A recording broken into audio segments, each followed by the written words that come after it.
All right, welcome to the March 7th regular council meeting. We're back in session from a brief recess. At this point, we're at item 2, confirmation of agenda. Are there any urgent items to come forward from council? Any councillors with urgent items? Administration, do you have any things to add to the agenda? Yes, Your Worship. Under 9 items directly related to council, we have 2 notice of motions coming forward, one from Councillor Sobel and one from Councillor Bauer. Thank you. And is this the time where we discuss the order of things in the agenda? Thank you, Your Worship. Yes, it is. We would like to also make an amendment to move item 10.3 Animal Control Bylaw up to item just under 4.1 or 4.2. Thank you. And we also have an addition, an item, in-camera item under 14.5, under Section 16 of the FOIP Act. Thank you. So, Council, you've all heard the agenda presented. I need a motion to accept confirm the agenda as amended. Thank you, Councillor Bauer. You've all heard the motion. All in favor? The motion is carried, which brings us to item number 4 on our agenda, 4.1. We have a delegation here to do a short presentation and answer questions, discussion from the Wheatland and Area Hospice Society. So if you'd like to come forward to our microphones, we'd love to hear from you. Francis, I feel fine. I just want to get that out there. So do I just talk, or do I have to talk like this? Talk? You're good. Okay. Thank you for allowing me to come and present to you this evening. I assume you've been given some presentation packages. Thank you. In it, we have our vision and our mission, but basically our goals of the Wheatland and Area Hospice Society are threefold. We'd like to provide programs and services to people dying in our community. We'd like to support their caregivers. Thank you. And we'd like to increase access to rural hospice and palliative care beds in our area. Just a few of the definitions that we're using tonight. Palliative care is a specialty, just like orthopedics or ophthalmology. It's concerning end-of-life care, usually in the last 3 to 6 months, and it can take place anywhere. It can take place in a hospital, in a hospice, or in a community.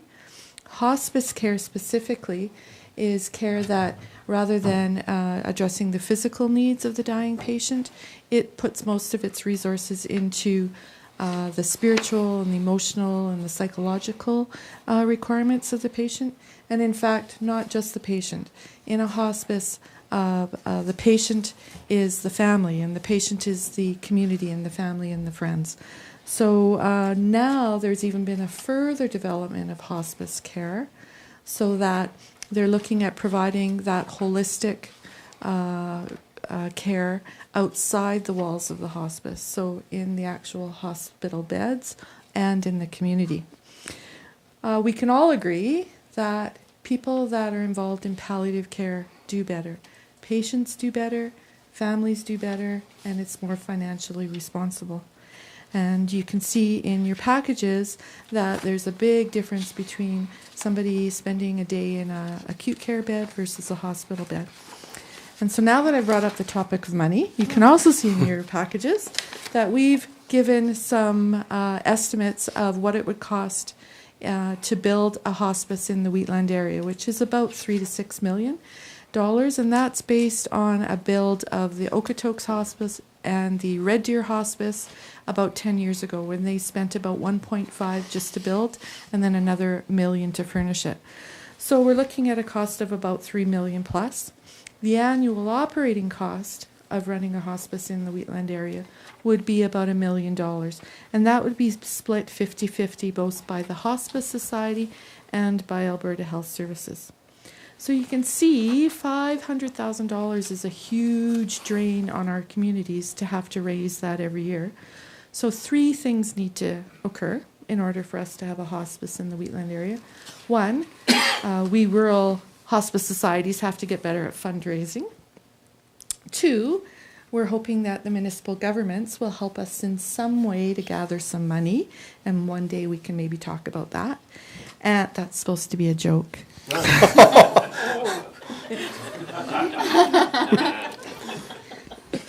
And 3, Alberta Health Services has to change their funding model in order to support the rural hospices. So what are our chances of having a hospice in our area? Well, at the moment, pretty damn slim. We're part of the Calgary zone, and the Calgary zone is rich in hospice beds. We have 121 adult beds in our area, and that meets the quotient of 7.7 beds per 100,000. There's lots of other area health zones in our province that don't have that number of hospice beds, so they will likely, once the money starts flowing for this type of care, they will likely have their hospice needs met first. The problem is, though, as you can tell, that all those 121 beds are in the urban areas, other than the 8 beds in the Okotoks areas. So that's a huge problem, because people that are dying want to stay in their communities. They don't want to be a burden on their families. They don't want to have their families having to drive back and forth in the middle of a winter. So the distribution of the urban-rural distribution is a little bit off kilter. And then as well, all those 121 beds are full. So if we look at the quotient of 7.7 beds per 100,000, that has to increase as our population is aging. So there's a little bit of problem there. We are hopeful for a number of reasons. One, because Alberta Health Services recognizes that it's not financially responsible to have people that are dying in an acute care bed. And Alberta Health Services wants to move those dying people into the communities. In fact, those people want to be in the communities. 80% of dying people want to stay in their homes for as long as possible. So Alberta Health Services is hoping that rather than dying being a health care issue or responsibility, they're hoping that eventually, over a long period of time, we can change our community and Albertans' beliefs and values and behaviors to look at death and dying as a community responsibility rather than a healthcare responsibility. So they're looking, Alberta Health Services is looking at having the cure in the hospital and the care in the community. That's coming down the pipes. So we as a hospice society are very hopeful, one, because Alberta Health Services is at the table. They're recognizing hospice societies as valuable partners in helping them solve this problem with the funding and the service models that have to be developed.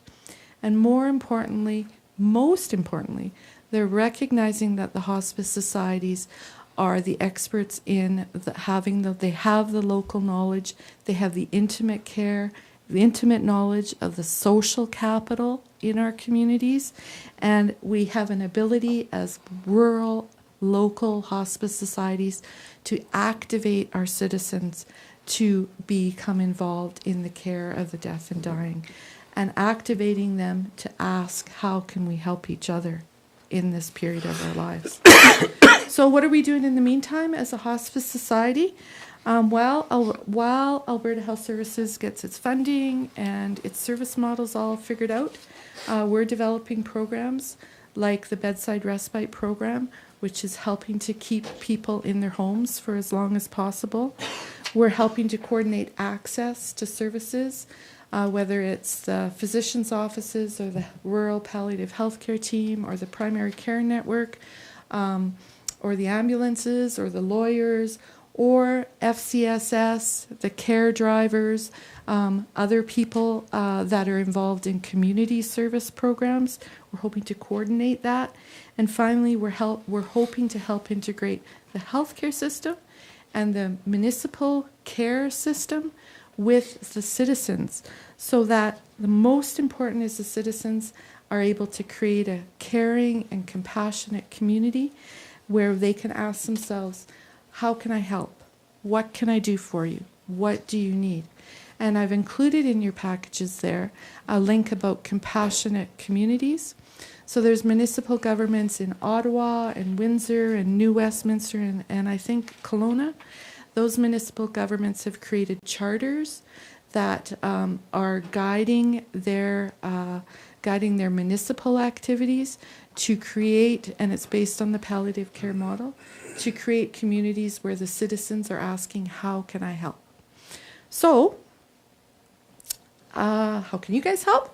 I'd like to ask you to help us increase awareness of palliative care and hospice care in our community and proclaim National Palliative Care Week, which would be May 6th to 12th. Are there any questions? Thank you very much for your presentation. Are there any questions or comments from councillors? Councillor Peterson? I can't tell you how much I appreciate the work undertaken by this group and the mindfulness with which you've gone about your business. And one of the things that I had read as I was actually going through some of the things that you'd referenced at a previous meeting, I came across an article by Kyle Whitfield, who had written about Holden, Alberta, and their efforts, a really comprehensive article through the University of Alberta, and he talked about how jurisdictional boundaries, I guess what I took from the article was how jurisdictional boundaries can cause a lot of division. And the governments have downloaded this very clearly, but they've also granted communities a huge opportunity to build from the ground up. And one of the things that I think about this, and you and I have talked about it before, is the possibility of looking at this groundswell that you've already begun, and how government and community development can play a critical role in that. And the greatest comparison, so I always look for what is a best practice? What's a best practice that's gone before us? Not necessarily in this book of business.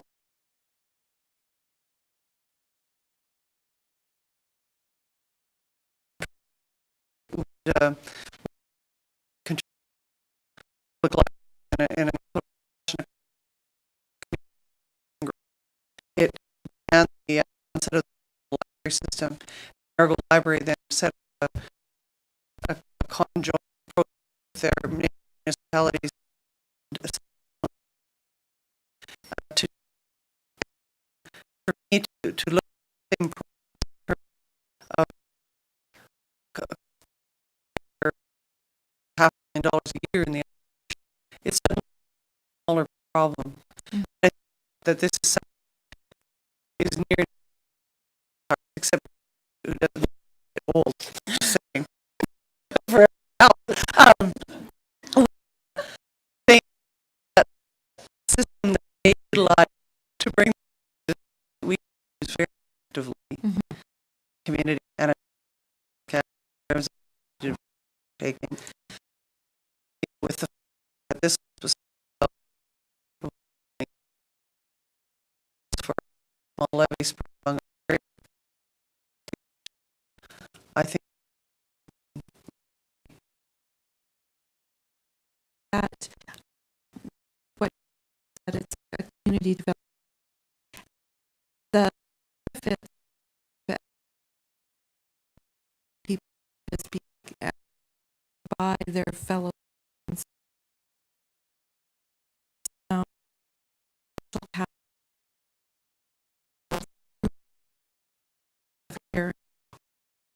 people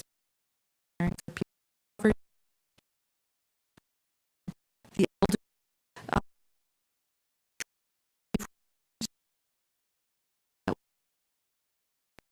that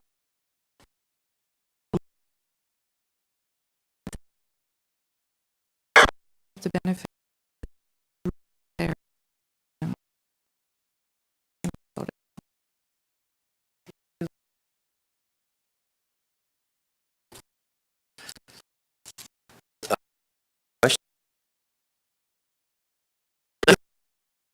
oh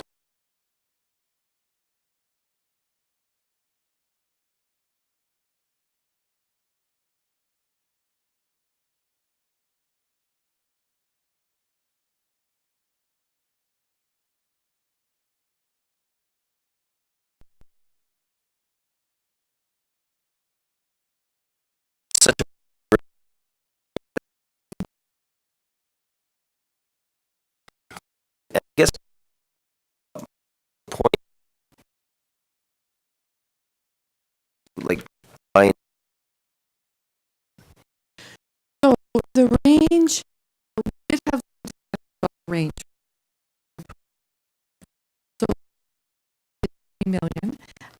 And if we look for the Taj Mahal, it will be the 6 million. When you consider the furnishings and the equipment that would have to go into that, if we're just looking at beds, it would probably be the lower end.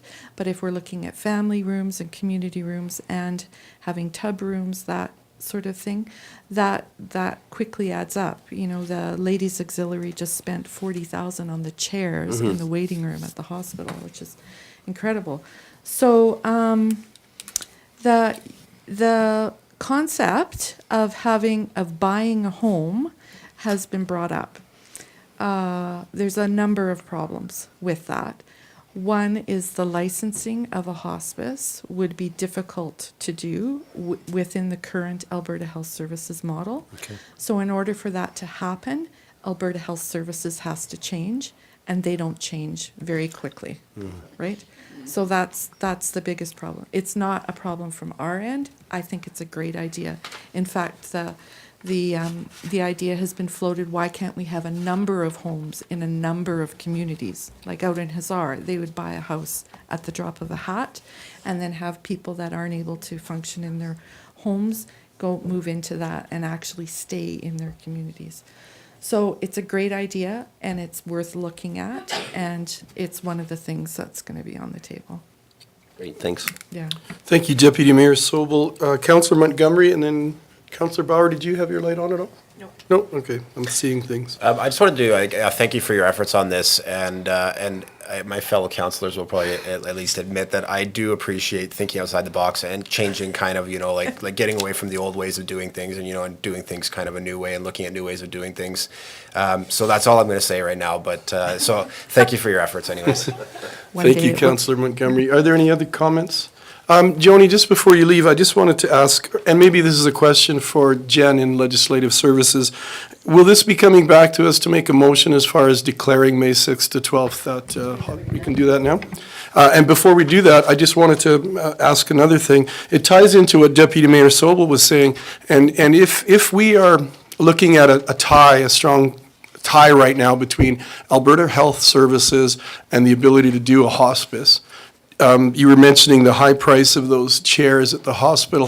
When we're so closely tied to Alberta Health, are we tied into their pricing and their purchasing? Is that what's driving the cost up for some of these things for what a hospice might face as far as furnishing and equipment?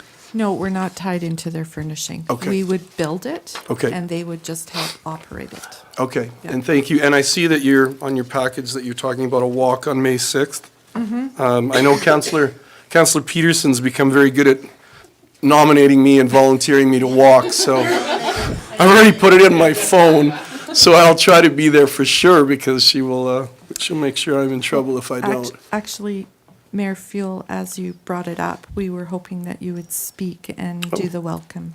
I'd love at to, that walk. but she's also going to make sure I walk in it too. I think she has really strong ties to my personal doctor too.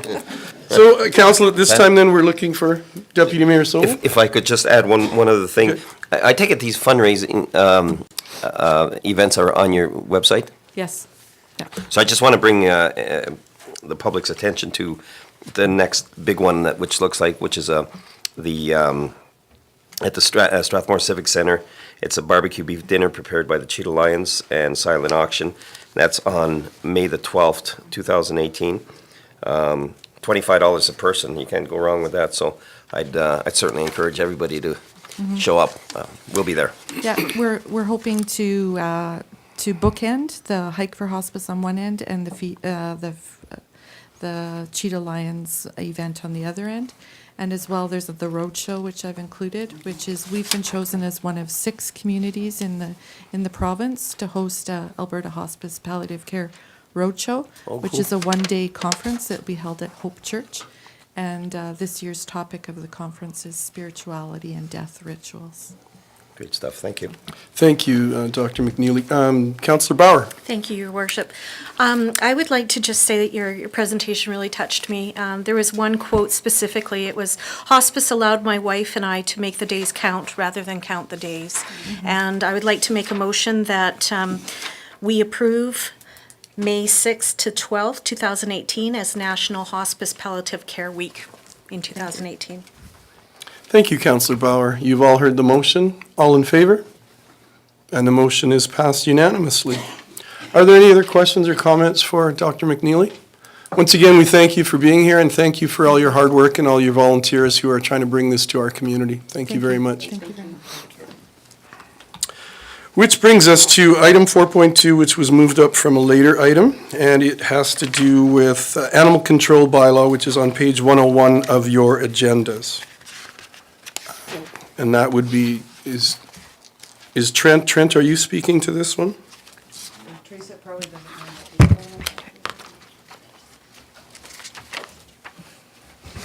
Your Worship, I can speak to this item. Thank you.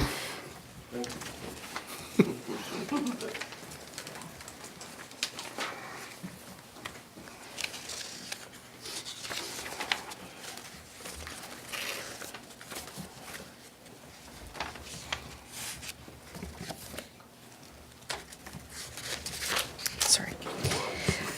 Council has received a request from Mr. Paul Sonstabee to approach council in regards to changing the animal control bylaw to allow for pet miniature pigs. So administration brought this forward under bylaws to ask council to instruct us to bring forward a new animal control bylaw that reflects more modern practices and is more inclusive of different pets and just more inclusive. So administration is recommending that council instruct administration to bring forward a bylaw. Also, Mr. Sonstabee is here this evening if council would like to speak with him. Mr. Sonstabee, would you like to come forward and say a few things, a few comments, or fill us in? Thank you. Thanks, Your Worship and Council. The reason I'm before you is it's my wife's fault. It comes down to the fact that I grew up on a farm in a household with lots of pets, dogs and cats and whatever, and I married a woman who has severe allergies to most of those. And we have 2 little boys, and we have 6 fish and a lizard living in our house happily and well taken care of. This past summer we were traveling in Eastern Canada, and we were in Ottawa at the end of it, and there's a woman who tours around the grounds of Parliament in the city of Ottawa with a pet pig, and his name is Christopher, and his Instagram account is the Pig of Parliament. And I think you will appreciate with me the irony that Pig of Parliament was not taken at that time.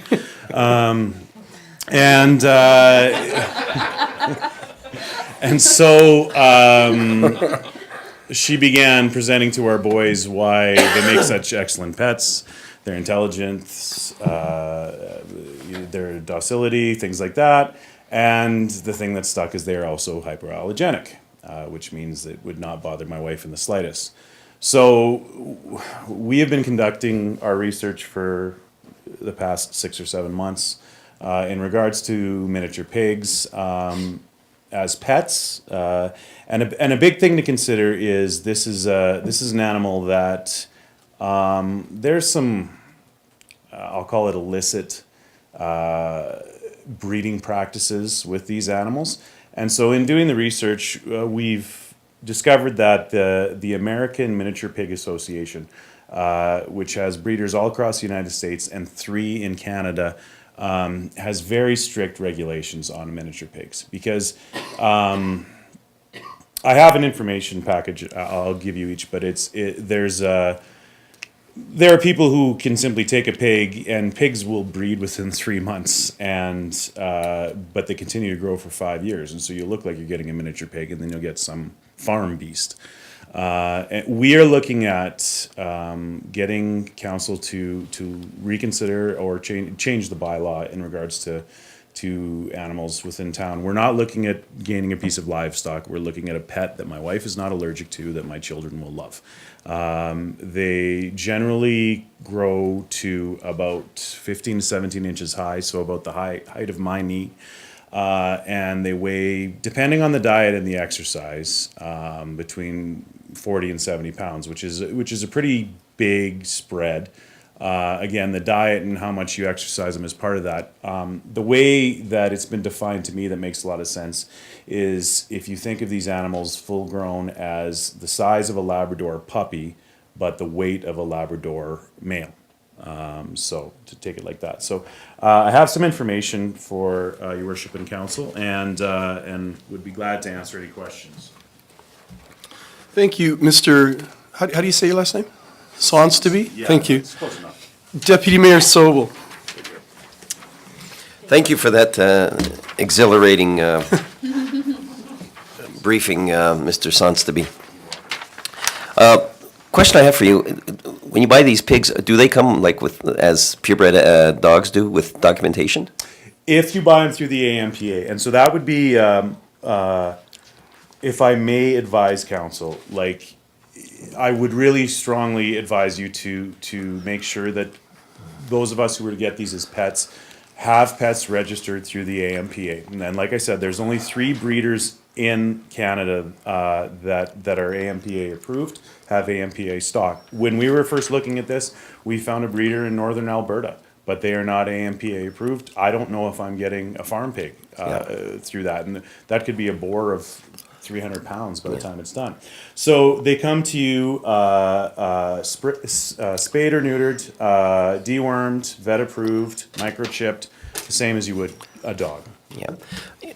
So it's clear that you've done a whole bunch of homework on this, and and I just, for whoever is going to be in administration is going to be looking at this, I just hope that the 2 areas that are really closely looked at is, one, the animal itself, pursuant to what Paul just mentioned, and 2, the potential owner as well. I think it's important that we have some regulations in regards to ensuring that the owner is going to be a responsible owner and does have some knowledge and experience with raising these type of animals.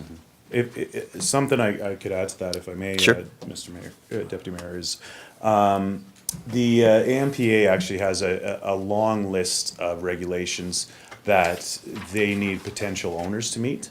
It's not just a case of you pay your deposit and you're getting this animal. They're fairly strict. They need to know that, like, if you look at the website that I put on your package there, they have to, as they call it, pig-proof your house. There's a certain amount of outside room they expect you to have. One of my big concerns is the woman I spoke to on the phone about this, the breeder on Vancouver Island, is I was concerned about our winters. And she walked me through that and things like that. She was more concerned about the amount of space that I have in my yard. And other things we talked about is, as I said, I grew up on a farm, and I'm not familiar with pigs' rooting behavior very well. And if you compare it to a sheep, like a sheep your lawn will end up looking like a baseball field, like it'll be dirt. A pig is more like a cow or other ruminating animals like that, whereas they eat the blades, but they don't eat the roots of your grass. So your lawn isn't going to look pristine, but it's also not going to look like it's been torn to shreds as it would with a goat or a sheep or something like that. Cool, thanks a lot. Thank you, Deputy Mayor Sobel. Councillor Montgomery. Okay. Actually, my question is for administration. It just has to do with what we'll be bringing back. What do you mean? Like, I guess, what changes do you expect we would see before us if it is to be more inclusive and reflect modern standards and practices? So, Your Worship, just in a brief review of the bylaw before bringing this forward, we just noticed, as some of you may remember, we had request for therapy animals, but we've only really included pigs in that category. That's one of the changes we make. There's a lot of different changes within that bylaw that are a little old. The bylaw was passed in 2002, 2, I believe, so it just needs to be looked at again and brought up to standard. And I believe that Trent may have something to say on that as well. So, Your Worship, through the councillor, thank you, sir. Since we're going to, if the direction and will of council is that we open up this bylaw and take a look at this opportunity, then there has been other things that have been discussed by council, residential chickens for hens for eggs, and also backyard bees. So if we're going to do the research and we're going to pull this information together, we want to do the research on some of the other things as well for you, and then provide you with a recommendation on each one of those things so that you can choose which direction you want to go, and not just piecemeal one at a time, but let's try and reflect the current attitudes and feelings and give council the opportunity to make those decisions and incorporate them into the bylaw. That's what we mean specifically by that. Okay, thank you. And I guess my other point for you would be just, like, to me, I'm not against it. There's not a big difference to me between like you said, a 70-pound dog and a 70-pound pig. And I guess there's not really much difference to me between a cat and a chicken, so. Yeah, Chickens, cats don't lay eggs. Totally different. so chickens might be more useful, actually. Yeah, But yeah. so you have my support anyways. Yeah, it's a moot point. Even if my wife wasn't allergic, there wouldn't be a cat coming into my house anyways. One thing I should point out is the owner of the Lansville, British Columbia operation of AMPA breeders, this is something they're dealing with a lot. From my own family's perspective, this is not a fad animal. Like we've done our research, but for across North America, you're seeing it as a bit of a fad animal, and they see a lot of towns like our own, where we are being, where we're reapproaching our own bylaws in consideration of this. I'm interested in the conversation regarding urban hens and regarding urban bees and things like that, but I'm looking at a pet for my family. I'm not looking at livestock, I'm not looking at breeding this animal, I'm just trying to get a pet for my kids. Thank you. Thank you, Councillor Montgomery. Councillor Cox? Hi there. Hi. So my questions are along that pet Great. line. Do they walk on leashes?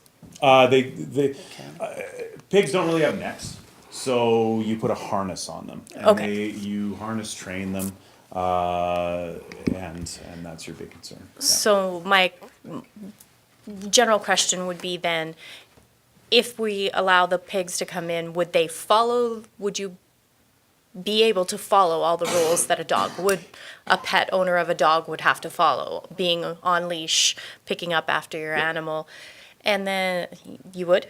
The short answer is yes. The Okay. long answer is probably even better because of pigs' Okay. intelligence and training. Okay, so now what about the dog park? The Are dog- you wanting access to the dog park? Yes. Okay, And- and will that be a conducive environment for the pig? The concern comes to, the responsibility comes to me as the owner. Again, in the research I've done, pigs are extremely social, extremely intelligent, and extremely docile. They're the third most intelligent animal after dolphins and chimps. Far more intelligent than even the best retriever breed of dogs. So they get along very well with other animals. They don't nip. They don't really have the ability to chew things up like dogs do. So they'll play very well with dogs, but a dog might nip them. That comes back on me as the owner of the pig and knowing that. I would like to have access to the dog park. I would also access it knowing that I have an animal that is the receiver more than the giver of bullying, and taking that into account. With leash usage, picking up the droppings, things like that, very similar to a dog. Okay, so having said that, again, don't know enough about it. Will dogs attack your pig? I don't think so. Okay. A pig, and again, according to the research that I have done, and in speaking to the breeders within Canada, a pig is a far more dense animal than a dog. So The way Aaron, who owns the one out in British Columbia, described it to me is a dog hits a pig and a dog falls down, even a full-grown dog. They tend to get along very well together. Now, as you know, there are dogs of certain personality and there are probably pigs of certain personality. So I can't tell you 100% of the time that it'll be a foregone conclusion. But in speaking to these people, it's not an issue. Okay, so the gist of what between what you've said and what I'm thinking is, even though it doesn't say pig, every rule that we would have for a dog, you would be willing to follow with your pig. As far as I know, yeah, I wouldn't think there would be a question about that. Okay, thank you. Thank you, Councillor Cox, Councillor Peterson, and then Councillor Bauer. This is just more a question for administration and for Trent, but one of the other considerations when we bring that holistic bylaw back is, I mentioned it, I think, toward the end of last year, the cat rescue group in town, the Happy Cat Sanctuary. Teresa probably has better information than I do, but I think they're, caring for, in the range, 300 or 400 cats a year, and I might be wrong on that, but it's pretty significant. But I believe they're going to come to the town with some proposals because of the pressures that they're facing, and they have some very, very good ideas. So I just wanted to mention that. Through your worship to the councillor. Yes, I've had conversations with Happy Cat, a couple of them, and it's been very positive. It was part of the direction at that time on how to support them effectively. So Yeah, and so they're working on a proposal on something really comprehensive, and as soon as they kind of have their act together, they'll be coming to you, and the it nice just thing sort is of I can fits in with all of this. stop in Red Carrot and have a meeting with them right Yeah, away, so it's yeah, good. wonderful. Councillor Bauer. Thank you, Your Worship. Hi, Paul. Hi. I'm very much a Charlotte's Web fan, and I'm excited about your presentation and really enjoying it. I'm also flabbergasted that you spend this much money on a pig for your family, and kudos to you. What is the lifespan of a pig? Comparable to a dog. So again, it's subjective. One of the big worries with pigs is I think it's not a second nature for us as owners as it is with a dog. Like, even if you've never owned a dog, you've grown up around them, and there's a lot of the food and the exercise and the sociability aspects that are known. A pig, it's comparable, but at the same time, there are things you have to worry about. Pigs are omnivores, and they are also, like, they tell us that our floors will never look so pristine as when you have a pig in the house, because nothing will sit on the floor. But at the same time, they'll eat stuff they shouldn't. They'll continue to eat. If they're not getting exercise and they're not getting fed properly, they are prone to obesity. A person who gets, I think, into the ownership of a pig nonchalantly will be surprised at how quickly this animal, even a smaller one, even a miniature pig, will grow into something that is unhealthy to itself. That all being said, 15 to 20 years is not beyond the expectations. They continue to grow for the first 5 years of their life. Sometimes that's just putting on weight. They usually don't grow above between 15 and 20 inches high. And there's a very, the AMPA has a very set sort of standard of healthy to non-healthy size, underweight to overweight, and very, very strict guidelines on exercise and feeding. Unlike dogs, they are a little bit inclined to the lazy, and so can gain weight if you are not careful with them. Fortunately, I have two highly active little boys that I'm trying to distract, and so they'll probably tire the pig out first. So. And along that line of health, have you secured veterinary care within the community? Yes.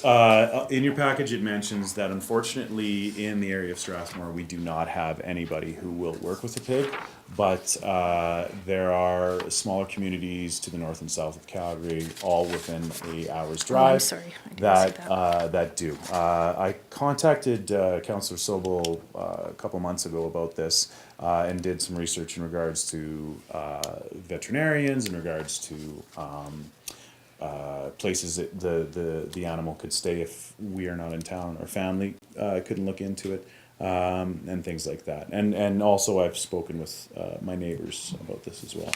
Thank you, Paul. Yeah. Thank you, Councillor Bauer. Councillor Cox. So, I did hear you. Can I ask administration, through the chair, how long the process will take so that he can get his family this pet? Because if we have to wait for this bylaw to come back and do all of this, like, what's the time frame? My time frame? No, I'm looking at Trent, sorry. I'm trying to get your kids this pig. Thank you. As am I, Council. It will take a little bit of time because we want to be able to research the AMPA and any other professional association, but much like the American Kennel Club or those associations that have some self-policing and governance guidelines, where we see these types of animals that are being looked at as pets, and they are from a recognized professional association, I can't see where we would have any adverse recommendations or adverse conditions that would be met. There would be little things that probably are already identified in the AMPA as far as yard size and space and those kind of things. And in our bylaw right now, we also have, outside care and control, which has to be so many meters from a neighbor, those kind of things. And one of the other recommendations that we would be bringing is consent of current neighbors when they come in. The questions that council has asked about control of the animal, if we just use the term animal and not dog, if you can control your animal and maintain control, that really it's quickly. How quickly? I mean, as far as this Is he particular looking at instance, 6 months? for a complete document, you're looking at probably 3 for sure. But I can, at the next council meeting, I can provide you with some type of a interim recommendation. Thank you, Trent. Thank you, Councillor Cox. Trent, just before you step down, I just want to clarify then, if we address this bylaw concerning these mini pigs, the recommendation from Mr. Sonsby was to look at only pigs from the American Mini Pigs Association. Are we going to put that in as part of our bylaw to specify it, where the pigs would be from? I don't know whether because I need to do a little bit of research. As the gentleman has indicated, there are a couple of associations that are recognized. So I don't want to limit it to one, because then we've got a problem. But if... Mr. Thackeray, did you want to weigh in there? If I may, if with council's permission, we could give council a more definitive time frame if we could connect, Trent and the two of you could connect, then we could figure out a little go-forward plan. And it may not take that long to do if we're very, very specific about what you're willing to entertain. If council wants to entertain a broader approach, then I think we could be looking at a 6-month program to do that. So we don't want, and I don't want to send the wrong message. We just want to figure out what this And maybe following your train of thought, we could look at this specific situation now for this, and then bring back a more general bylaw addressing other animals. and then we could figure out what we need to do, and then we could move this forward. Mr. Sonsby. Like, just for the sake of what Mr. Thackeray and Trent are saying is for my particular instance, with the breeder we've been dealing with, we're looking at 2 litters.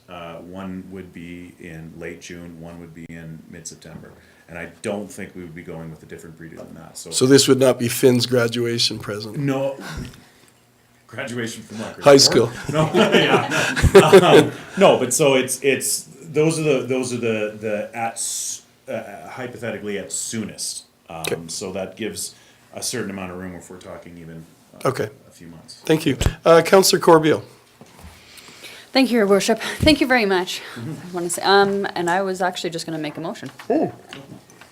I was just going to move that council instruct administration to bring forward a new animal control bylaw that is inclusive and reflects modern standards and practices. Thank you, Councillor Corbeil. You've all heard the motion. All in favor? Motion is carried unanimously. So you two gentlemen can touch base and stay in contact, and we'll await the proposed bylaw to come back to council at a later date. Thank you, Mr. Sonsteby. Your Worship. Councillor Peterson. I just must say, what a difference a council can make in terms of pigs and when pigs will fly. Oh, that's true. It has changed quite a bit. I'm still waiting for hens to come up. I was at that meeting where you guys approved that other pig for Where that. the pig came? Yeah. No, he didn't put it on. Okay, moving on to confirmation of minutes before we get in trouble. Item 5.1, the minutes of the February 21st, 2018 regular council meeting. Looking for a motion if you've all read through. Councillor Montgomery? I will move that we accept the minutes from the previous council, I think it was February February 21st. 21st, Yeah, council meeting as presented. Thank you, Councillor Montgomery. You've all heard the motion. All in favor? Motion is carried. I believe there are no tabled items. So we're on to item 7, items from administration. A timely item, 7.1, winter snow maintenance policy number 3201 on page 25. The public is on the edge of their seats for this one.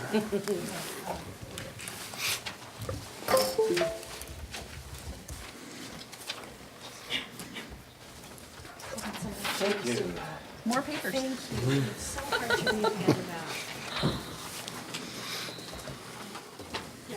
Thank you.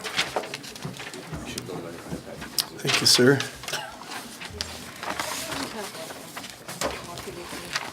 Thank you. Anytime you guys. This is a beautiful map. It's big. Oh, that's okay. Thank you, though. Next time, go the other way.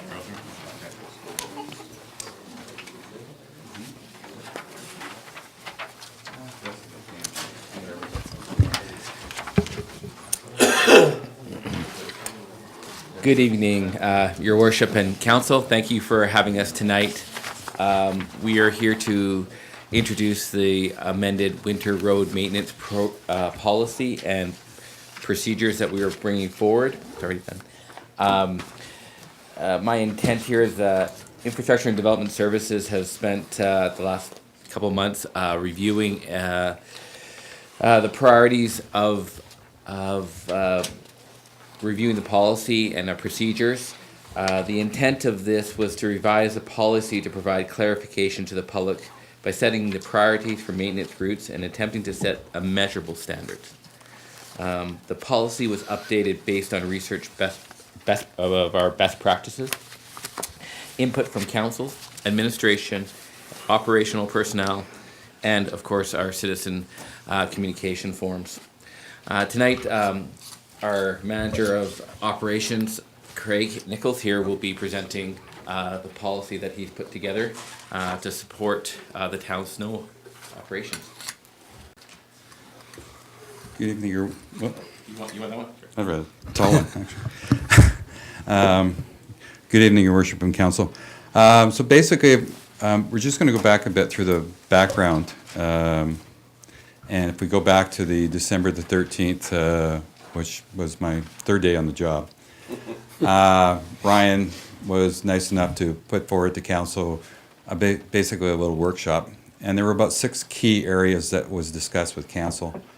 Triggering the plowing, levels of service, local road service, sidewalks and pathways, plowing versus removal, and communications. So we basically tried to focus on the feedback we got.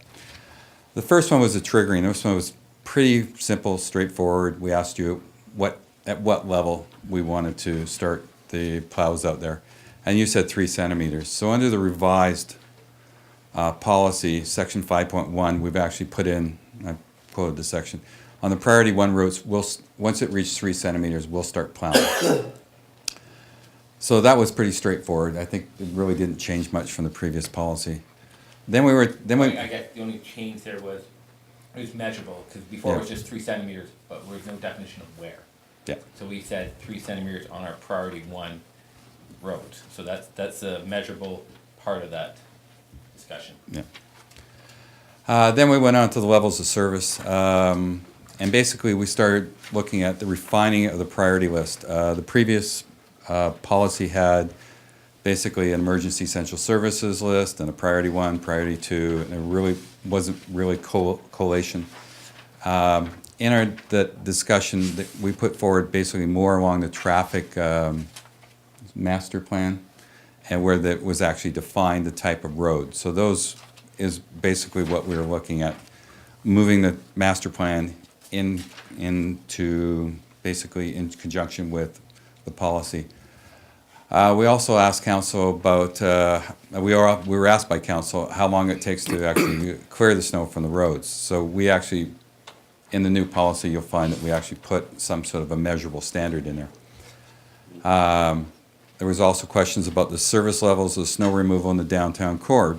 Obviously, there is no storage capacity in that area that was discussed. And we've actually set a measurable standard in that. And there was questions about operation efficiency, and it came back about driving around with the blade up and going from one priority road to another priority. So we actually addressed that as well.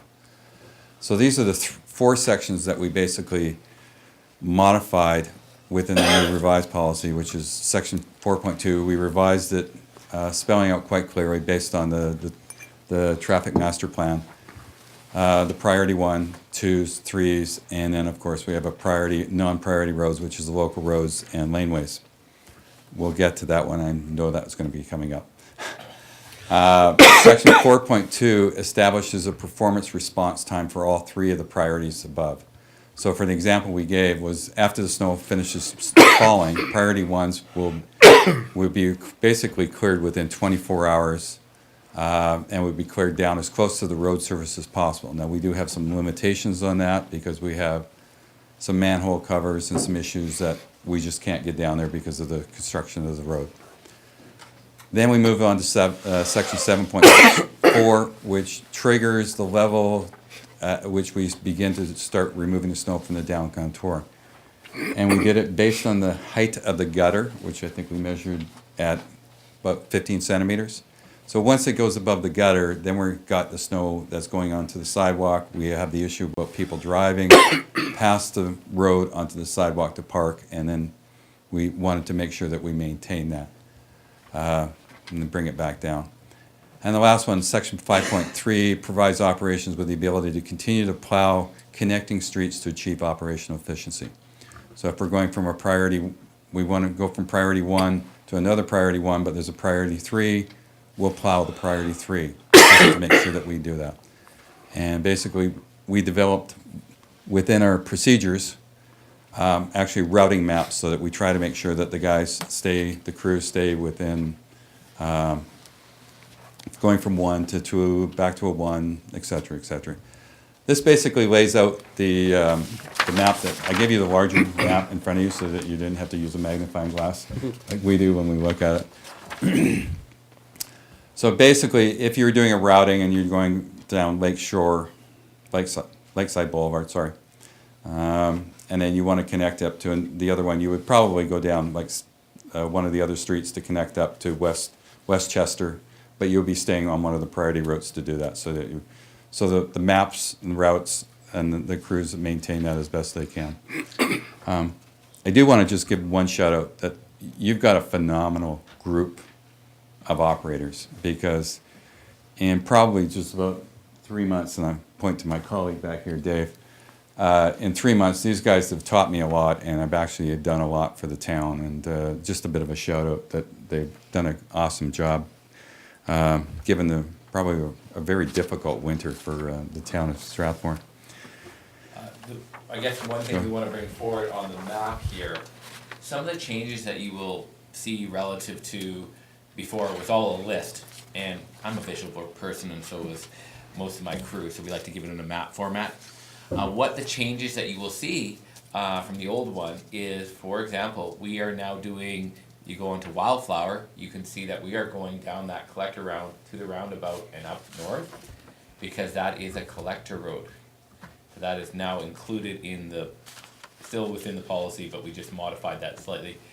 You look over onto Edgefield, there's a collector road that goes over past Park Lane.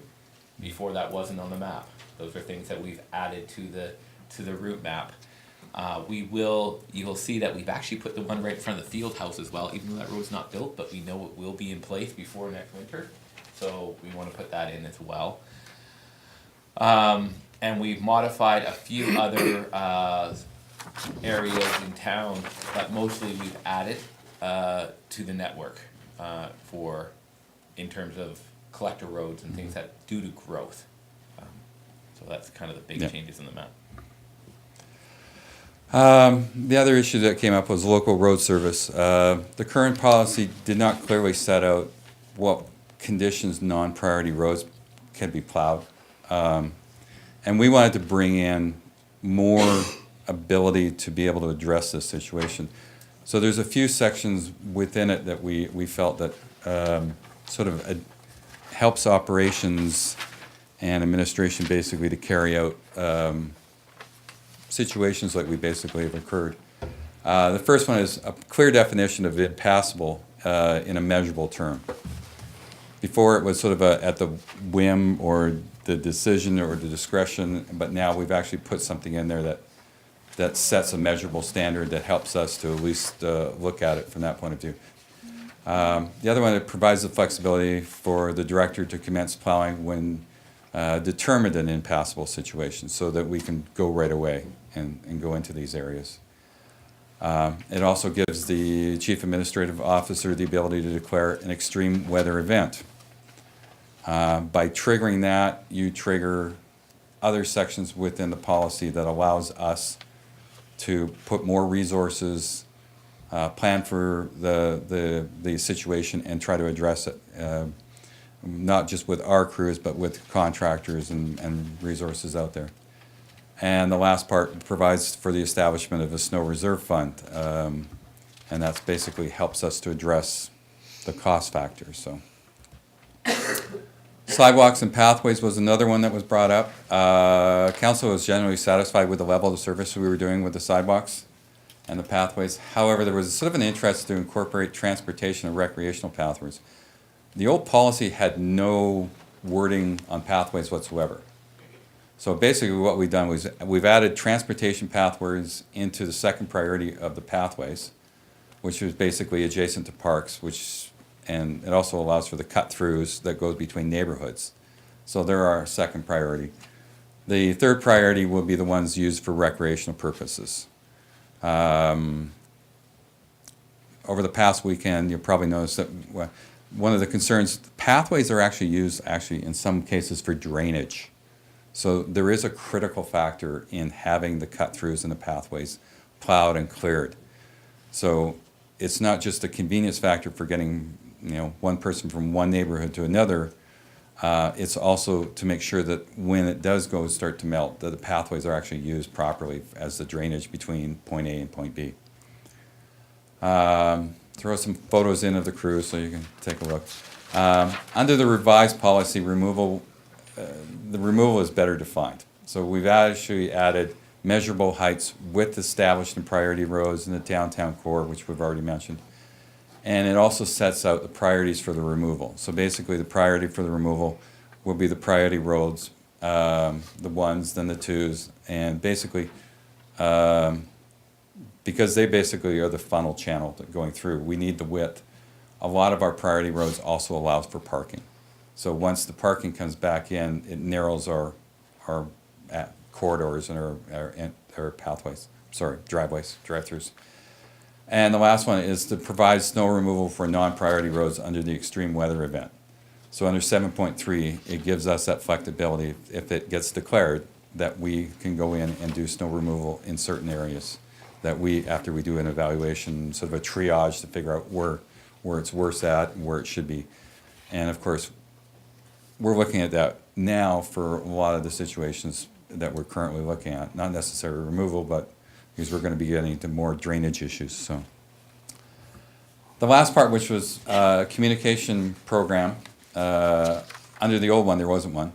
Under this one, we want to develop a communication plan that basically we can, and we're sort of more or less doing some of it now, through Facebook and other means where we're actually trying to communicate exactly when we're doing, what we're doing, where we're doing it. And we're also trying to encourage the residents to clean the catch basins, do the fire hydrants, and try to get them involved in the operations, because the more we can get them, their assistance, and then they can provide us feedback to say, they tried the catch basin, but it's still blocked, and then they tell us, and we can deal with it. The second part of the revised policy is an educational plan, but basically, do we have the, I think you got the hand up? Great. And is basically to teach them how we do it, how we operate, and basically what the levels of expectations are.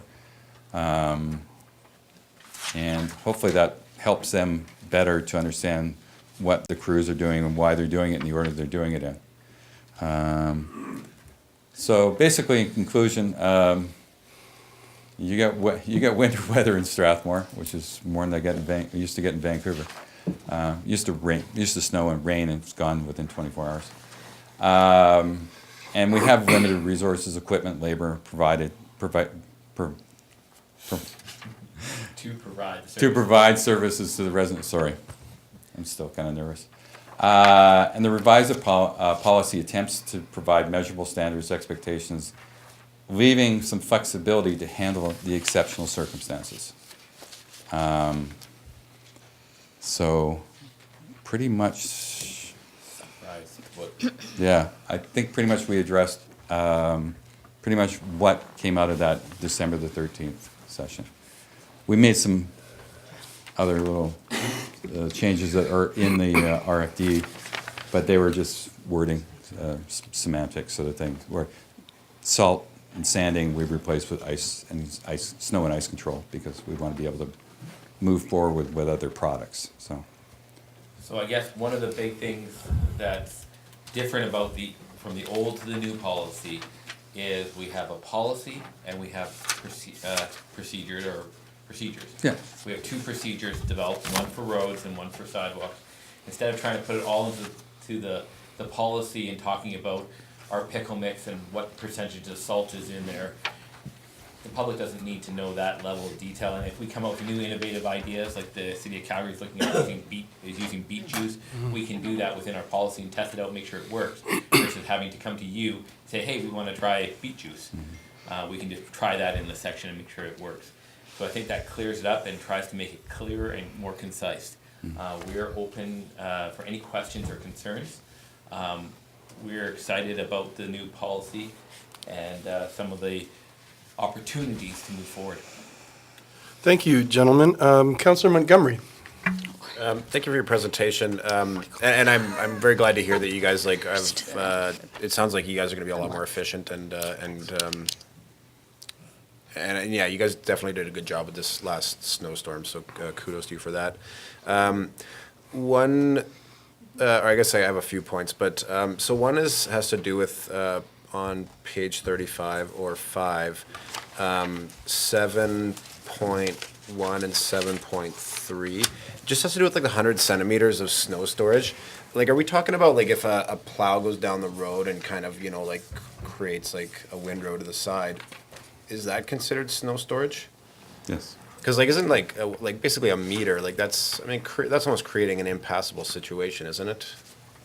Correct, and that was from, we have not adjusted that standard from the previous standard. We weren't given direction to change that. Okay. But our interpretation of that on the local residential roads is when there's a meter of snow piled within the actual right-of-way that's from our roads, from our placement, then we would go remove it. One thing we've got to be careful about is we've had issues where people have gone and plowed their sidewalk and their driveway and even the street and piled it on the road. And now we have a big, huge pile. And we don't have the resources to go, if everyone did that, we wouldn't be able to get to the priority roads. So we have to really make sure that we're clear that, is that 100 mils is too high, too low? That's your council's direction on this. It's on the high side, like, 60 centimeters probably on the low side. So somewhere in that range, I don't know what that is. Yeah, like I was just concerned that a meter is pretty high. And so yeah, like you said, 60 might be a bit below, maybe somewhere in between there. But I do take your point. The other question I has to do with so I guess and the sidewalk efficiency. Are you guys doing something similar where you guys are basically clearing all the sidewalks on the way to the priorities as well? Okay. Yeah. Perfect. And then with the signage, do we put out signs before, during, or after the snow event? The only signage that we put out is to do with removal. Right. So do you guys anticipate that you'll have to do removal, or is it during the snowstorm, or is it after the snowstorm? that you Usually do it's it? after the snowstorm, because basically we have to do sort of a collective evaluation of which area got hit the worst, or where we were able to clear more. I mean, if there's less parked cars, it's sometimes easier. If there's more parked cars, it's more difficult. It all varies. Like after this past weekend, we already made the decision Sunday where we're doing it. We were posting signage right away. We already have our set groups that we already laid out for this week. We already know where we were going for all the signage. Some of the areas we cleared without signage. And the signage really is to do with the bylaw ban, the parking ban. And so if we're clearing a neighborhood that we didn't sign, then we don't expect any parking ban. We're going to do the best we can. But it's just, we've got limited number of signs, limited number of resources to go out and sign as much of the area as we can. And the areas that we did remove, that we didn't sign, were by a contractor who couldn't commit clearly as to what time of the day. So unfortunately, our signs say 8:30 to 4:30. And so because they were going to vary that time, we just let that slide, because we weren't going to ticket anybody. And we understood that we were going to just do the best we can. So. Okay. And so I guess, so this has to do with just because I happen to live in the area, but I noticed that in this recent one, Waddy Lane did not get plowed, and there are quite a few people that you go from Wheatland Trail to, like, say, the library using Waddy Lane. Probably more than would actually be using kind of like that lakeside to that Village Way corner. So are you guys, and I guess I feel kind of bad for bringing it up because I do live there, but it's driveway done too? So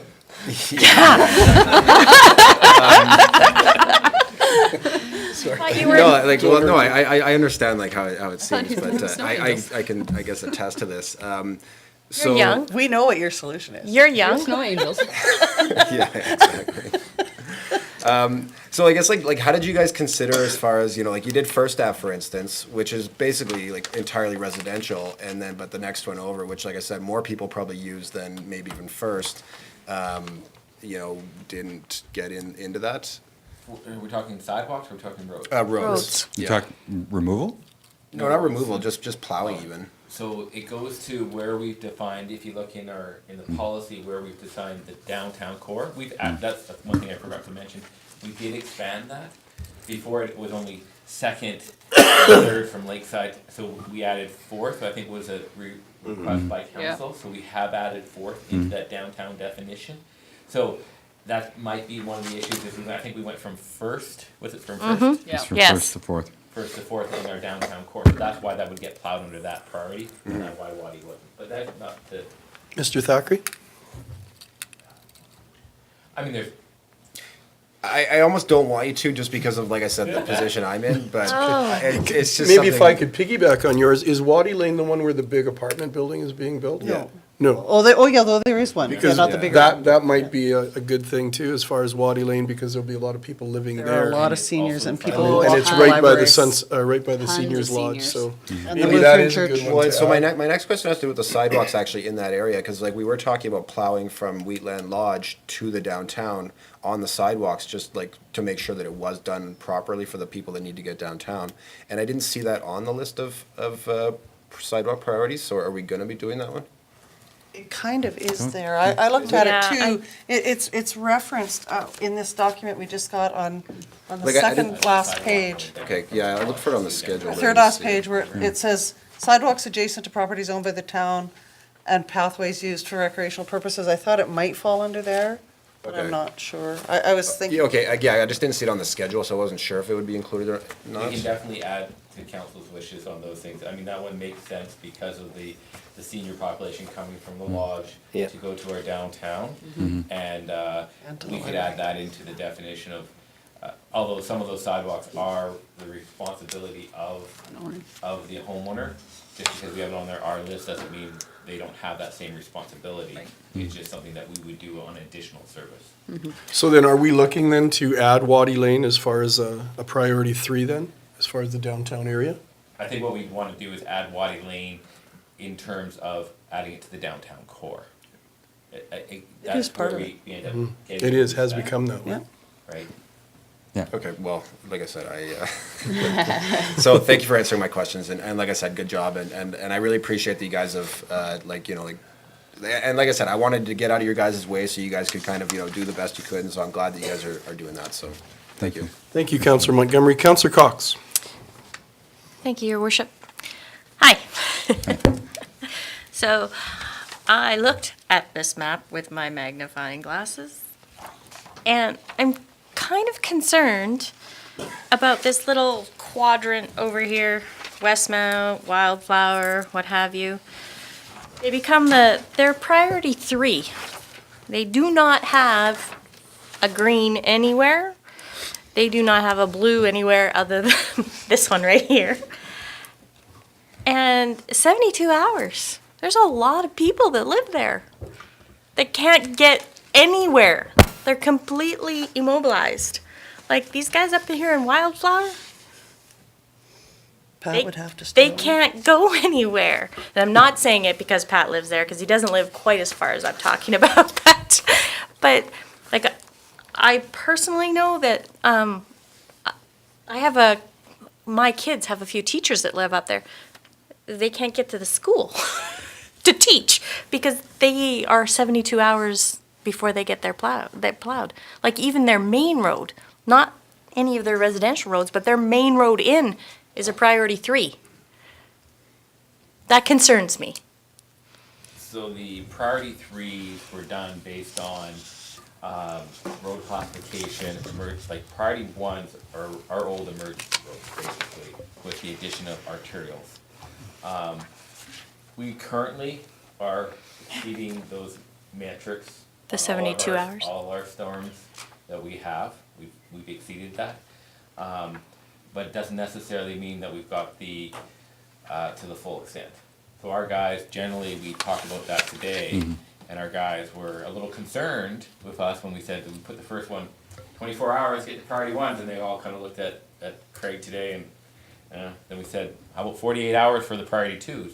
They started to get a little bit more, and then we said 72 for, they're like, yeah, we get all of those priority 1s, priority 2, priority 3, probably within 24. That's generally what we do right now, but as we grow, that might fall down a little bit. Right? Okay, let's I take it understand even a little bit step further. If an ambulance needs to get to somebody up here on Wild Rose Drive, how are they getting there? We have, in the policy, is we actually will be a priority road for any emergency vehicle request. Instantly. So if I get a call from Teresa or the fire chief, we will be plowing it now. And we will pull it off of another priority road to do it. Yeah, and it wouldn't matter whether it's a non-priority road. They would take precedent over everything. Okay. So. Do you see what I'm concerned about, though? Right, and I guess this goes back to the master plan. The actual arterial that goes into there is not built yet. It's that east-west connector that goes on the north side of the old rail line there. Following Councillor Cox's comments, would you see Westmount Drive that's in yellow there that links up to the Trans-Canada by the last set of lights on the western part of Strathmore? Do you see that as possibly moving up to a priority 2 from a priority 3? That one could be a priority 2, it could almost be a priority 1. But we went back to that operational efficiency. Right. We didn't want to do a priority 1, little priority 1 over here and then have to pull right? It's just that that's quite the, it delivers a lot of people and it goes Yeah, right to there's, the it's a Trans-Canada. big chunk.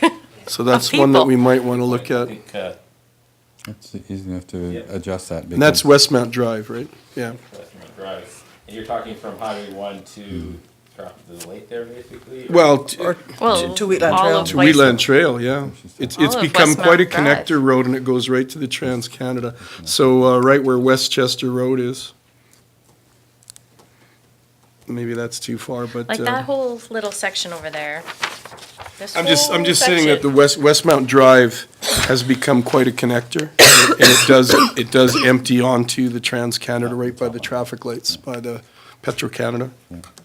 That is possible. I do know from Highway 1 to Westmount Drive, that is actually an arterial, and that could be, you could go to priority 1 or 2 for sure. Okay. And then I believe one of the things that we are trying to do is actually make Westmount a better connection to relieve some of the pressure that we're gonna have at 817 and Highway 1. So that is a good point, and that should be probably brought up to a priority 2. Okay, that'd be great. So that change will be made when we approve the bylaw as amended, or the policy as amended? Okay, thank you. Councillor Cox, did you have anything else there? No, but I see that you did improve your access to yours. Not mine, no. No, I'm still way west. Yes. I'm just trying to help the Excuse me, Your Worship. Joe public. Can I just Yes, Mr. clarify- Thackeray.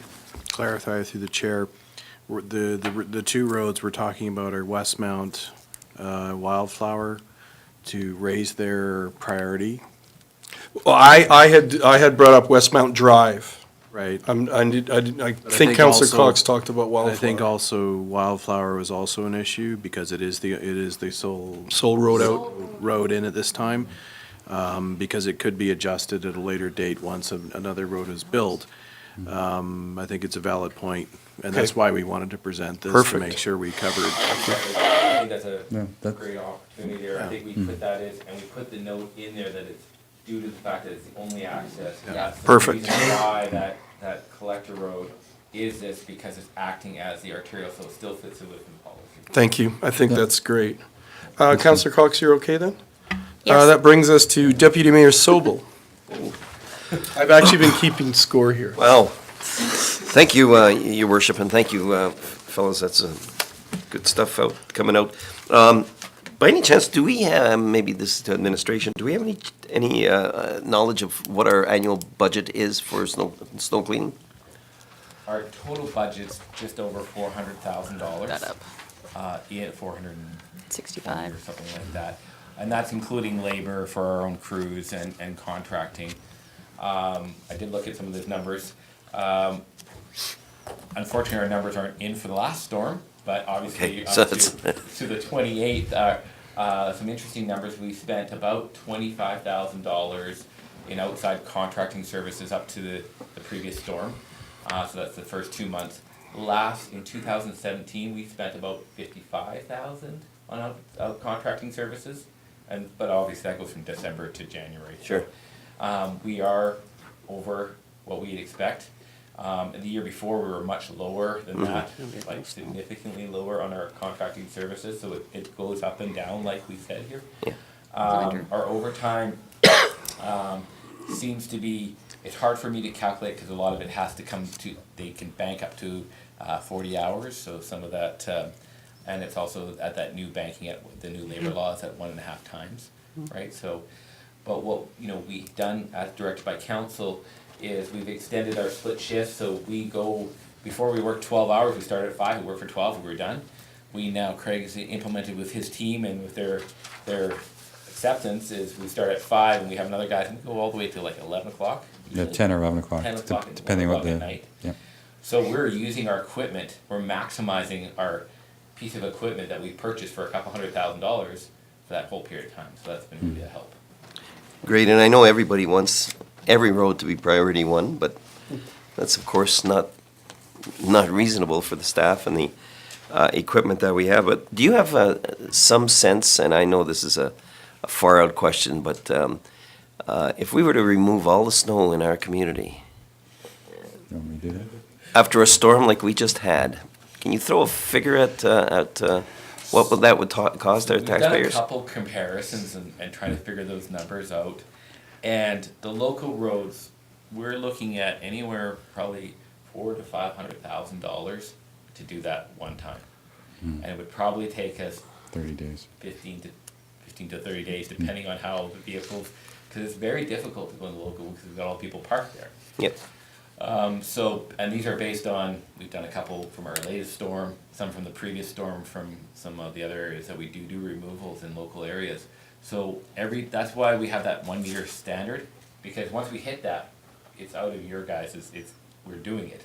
And I'm not even we're just gonna do it. And I'm gonna spend $400,000, and I'm gonna blow our budget instantly.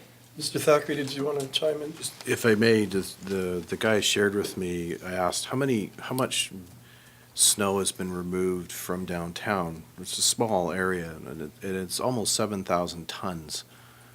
And that's an extraordinary amount of snow, and the cost to do just those few blocks that's an awful lot of snow. That's that number again, 700,000? No, Seven. about almost 7,000 Well, tons. 7,000 tons. Yeah. Yes. Just to clarify, that actually included some removal from Strathaven too. So- Okay, sorry. But again, it's about 6,700 tons, and then we haven't included the last round, which we're still calculating. But on average, we're removing about, I think we can only basically max out to about 170 to 180 tandem loads a day. And the way we estimated, there's probably about 2,000 to 3,000 tandem loads still sitting on the streets. And that's with our contract. That's using, yeah, we've only got 3 tandem trucks, so we have to hire 4 additional ones with a truck and a pup so that we can remove it. Otherwise, the snow blower just sits there waiting for a truck to come. Thanks. I just want to read a comment that I did up today. So it's difficult for me to try to identify an issue that's more controversial than snow cleaning. The range of expectations is so wide, with many believing and wanting all snow removed within hours of a snowfall, to people who are conscious about the costs of removing snow and who are absolutely ecstatic about the job being done by our staff in this regard. And I mean that sincerely. There's lots of kudos and thanks to our staff for the job that they did, especially with this last storm, which was a pretty incredible storm. The issue of taxes often comes into conversation, with some voicing opinions that they pay the same taxes as those who live on bus or emergency routes, yet get little or no snow cleaning or removal. This very topic was alive and vocal on a social media site today, and I took note of the comments of one particular individual who wrote, "Why should cul-de-sac people get a tax reduction? You drive on the main roads that get cleaned up regularly. The town does not have the resources nor the money to cover doing every single residential street, way, court, cul-de-sac, or what have you. We're an entitled society. There's no way to predict the amount of snow we were going to get, and the mayor is doing right by setting up a reserve for future use if there is less snow one year and more the next. Your property taxes do not pay for snow removal. Do not only pay for snow removal, they pay for a whole lot more." And that was the end of that comment. And I certainly agree with these comments. And I would like to add that, in fact, our municipal taxes, everybody's municipal taxes, actually pay for 270 different programs and services for our constituents. So it's not just, snow removal is one out of 270 services that we supply. But back to the matter at hand, which is our new winter road maintenance policy. I appreciate the work that was done on this new policy, and I'm very pleased to see that sidewalks that are the responsibility of the town and pathways will continue to receive attention after snow falls. I support the policy. In retrospect, I would have liked to have seen a comment somewhere in regards to the vision that included the word safety, because I think when it's all said and done, that's what this is all about. It's safety issues. So when we have persons who are concerned about going over bumps on a packed road, it's not a safety issue. When we have ruts that are 6 inches deep and vehicles are sliding into each other, we have a safety issue. And the policy deals with those issues very well. I think it's a brilliant piece of work, and I thank you guys and your staff for the work you've done on it. Thanks. Thank you, Deputy Mayor Sobel. Councillor Peterson. Thank you. I just echo Councillor Sobel's comments and just want to say that the messages that I received today were highly, highly complimentary of the snow removal crew and people understanding that you've gone above and beyond, and they're very, very grateful. I just noticed on Schedule A, under the sidewalks and pathways on page 51, the Glenwood didn't appear. I know they were really mad at us and told us not to come back there ever again, but they probably didn't mean it. If I could just clarify the schedules within the procedures, in the pathway side, we're still continuing to develop them because what we're missing is how do we define some of the cut-throughs? Because they basically go from one cul-de-sac to another cul-de-sac, so we basically do want to try to identify them all in there and all the pathways. Glenwood is the one on the south side of the highway, yeah. Yeah. That's all I have, Your Worship. Thank you, Councillor Peterson. Councillor Corbeil. And then Montgomery. Thank you, Your Worship. Oh, thank you very much. This was a fairly thorough document. It was good. The only thing that I was maybe hoping to clarify is, like when I was going through just randomly, say someone of Strathmore is looking through, it doesn't say like residential. It doesn't have that, like the defining, I know it has like 5.5 for residential roads. Just a second, I'm just gonna grab, if I can. Back. Like for snow plowing, do you know what I kind of mean? Like you see where downtown's going to get done, you see where priority 1, 2, 3, you understand that, but when it comes to like the residentials where they don't have a priority, right? I would kind of maybe just like to see a heading so that someone who's researching snow removal policy or plowing policy, they can go to it quickly instead of having to read through the full document to find out the information. Do you know what I'm saying? Search word. Yes, Search exactly, word. a search word, because I've searched a lot of them to see, because I thought 100 centimeters was kind of crazy myself, and then, it's actually, as sad as it is, it's common. It's a ton of snow, and I couldn't believe it, but they always had the residential, where it had a clear stated heading. Like on Calgary, on the 311, you Yep, can call. Okotoks. Or you can say, I live in Yeah. Coventry. Yeah. Closed, blah, blah, blah, and it'll tell you, you're But not it- gonna get plowed this year. Yeah, exactly. Well, you know what I mean, like, and I like that it does open it up for discretion of the director, but I had to really read through that to find it. Right, and I think I understand. That's under the non-priority ones. And residential, this is where I don't want to get the word residential. No, that's true, non-priority Downtown routes, then say, Waterloo, and yeah. there's an apartment Yeah. building, it's residential. Yeah, say non-priority routes then, and so it's a very big stated, I think it's just easier to find. So that's what we consider non-priority, it should be non-priority routes. I think, It's on there, but it's not in our policy or our procedure or whatever, and that's one thing that I've found.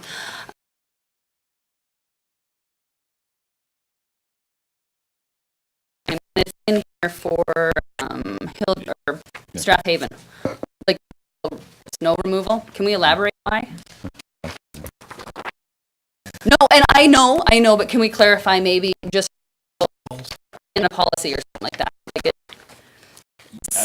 We've sort of left it in generic terms that it's a issue because developments get built and there could be other issues within other subdivisions that have drainage issues for a longer period of time.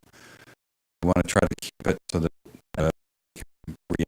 and you throw a subdivision with the summer problem, we need to be able to incorporate it.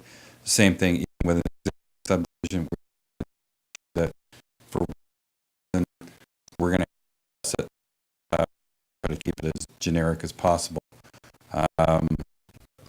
And that's pretty much why we did stay Strathaven as the only one. Yeah. We want to be able to have communities might have that problem in the future, and address it from there. So. in a, they try to get it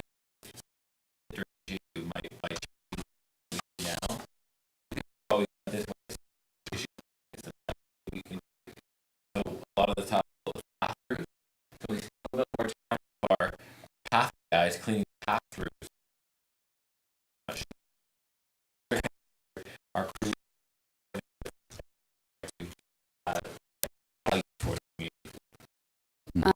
On page 7, thing, except all. Just maybe we could clarify application implement and use range minus. The public won't normally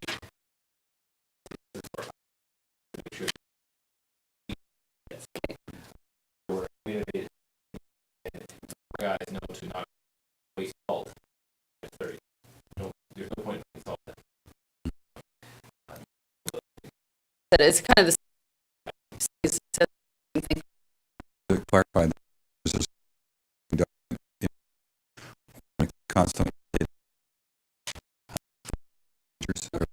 process. And then sure you can add it or not. Is it possible to add in warm weather in any of them? Like where I put it, I think on page 42 and 9.4. Or actually in procedures.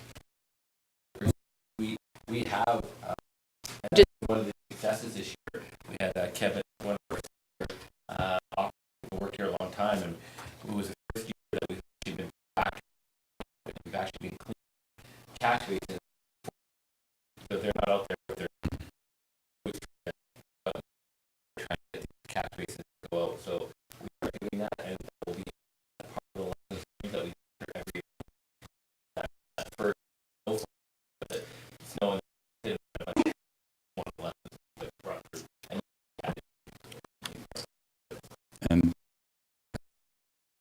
saying we there's some concern about the drainage. Actually are dedicating operational crews for the next couple of days to the cabins. We can find them, and if we have a camera to get to it, but we're going to sort of try to prioritize on areas we know are of concern first, and we're going to work with them based on treat the guys. That is it. Thank you, and we'll go to Councilor Bauer. And everything that my fellow councillors have said in the same above and beyond. Even plows, hoppers, it's just people complain. Still heard of road and and whatnot, but I don't think you're ever going to please all the people. I really like this educational piece. This is one thing that I asked for on in my term, and when we first started talking about snow, I'm really impressed with it. I like the look.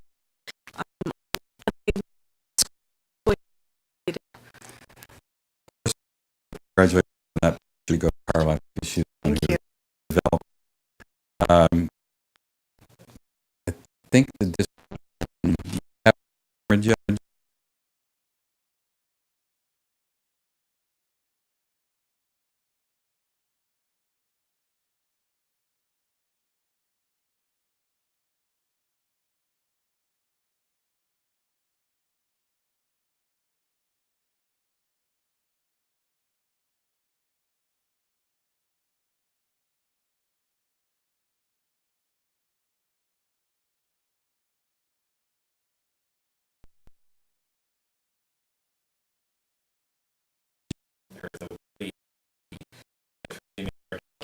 Years. I want to thank you and my department.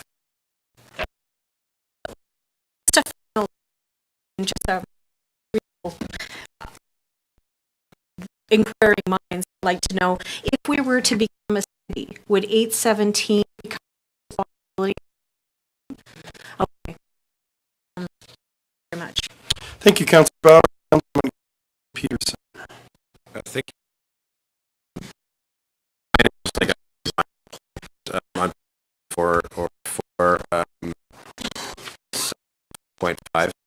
believe that the word demeaned is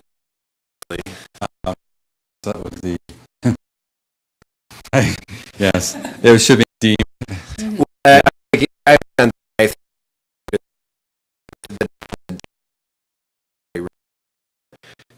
are you could probably skip the word deemed even. Okay. That Councillor Montgomery, Councillor. No. So, and our council has done, all have done a great job on this latest snow event. And I think with our communication and approaches, we're going to come a long way and move. We need to.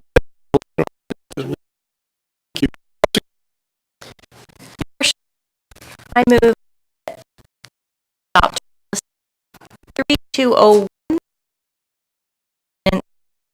as amended.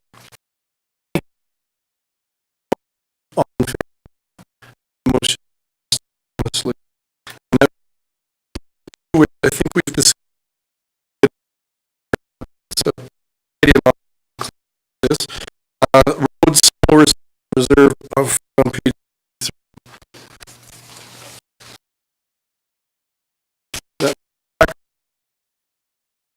Good on as well. Excuse me. The outside of that we normal. The recommendation is put aside council directed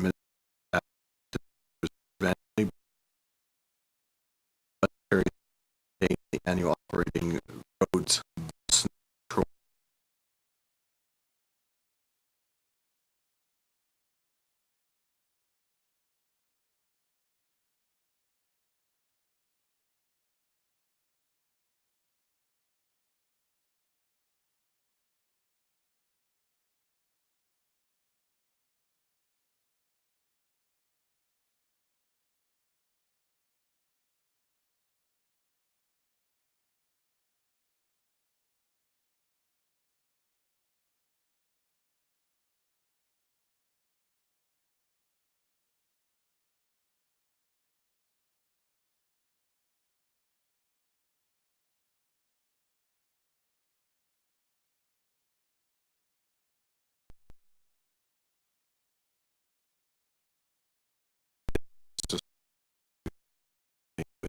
between funds. We don't anticipate this would look quickly, given the string of, if we build up a workshop beyond say $500,000, it just but use it as what other is necessary, and so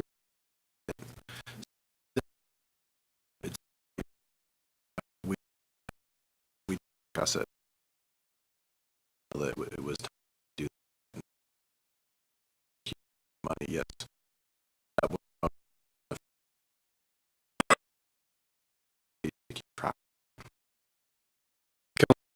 Councillor Peterson.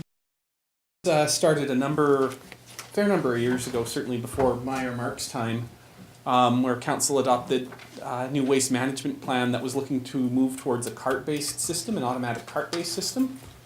So then the next steps there were entering into a new automated cart collection solid waste agreement. So that was the agreement with Huckstead, and then since now Waste Management. Then council moved through the black cart sizing and procurement process. So that was would have been in September of this year, where council purchased 5,000 black garbage carts. Those were assembled and delivered to all single residential units in town. Well, I think that was about Craig's 7th day here. Oh, am I not speaking into the mic? All right. So that distribution was over over December, and then as well as the communication plan of the waste management. So finally now, we're at the stage in the game where looking to procure the green cart size, or decide on the green cart sizing and procurement. We'll move on to the green cart communication plan, which Tetra Tech and Carla are developing, and I do keep looking to gesture at Carla, but she's not here. As that communication plan rolls out, the intent is to have the green carts rolled out by no later than July 1st, we're saying. Ideally would still be while the kids are in school, so June. Move into promoting the green and black cart service, and then from there, start into the development of the blue cart program. So that's sort of just for all the councillors who haven't been through this. We'll sort of seeing what's happened, where we're at in the process, and where we're going. We have to look forward to over the next few months on this file. So with regards to the survey, at the time, during the initial discussions on green bin, council asked staff to put together a survey to determine if there was a need for multiple cart sizes. So rather than just the smaller 120s, if there was a demand from the public for larger sizes. So staff ran an online survey. 225 responses came in, so fairly good for this sort of survey. Okay. It is a small town, and yeah. So with regards to that, the majority of residents, and I won't sort of read all the survey responses, however, majority of residents seemed happy with that smaller cart size. About 40% were interested in something larger. Most of those interested in 160, about 10% interested going into 240 liter size, which is sort of that very large cart size, comparable to the black cart. Yeah. There was, again, probably some bias because most folks were in favor of the smaller cart. However, about 40% of residents were willing to pay more for a larger upsized cart. And here's kind of the key for us was the really strong majority of residents, about 70% of residents, feel that they can get by with just the 2 bags a week from the green cart. So that's 120 liter size. And about 30% of residents, or respondents I should say, feel that they need the larger sizes. So with that in mind, and I've highlighted, there's a little typo in the report where we suggest ordering 5,000 of the larger carts. Based on this, staff are recommending that the town of Strathmore order 5,000 120 liter green carts, 500 240 liter green carts, and included in that package would be 4,500 so-called kitchen catchers, which are the little guys you put in your kitchen. That sort of included as part of the contract, and that those be distributed to residents. The tender has come in within budget. That's the IPL tender, and staff are recommending that we, maintain, go with IPL on this.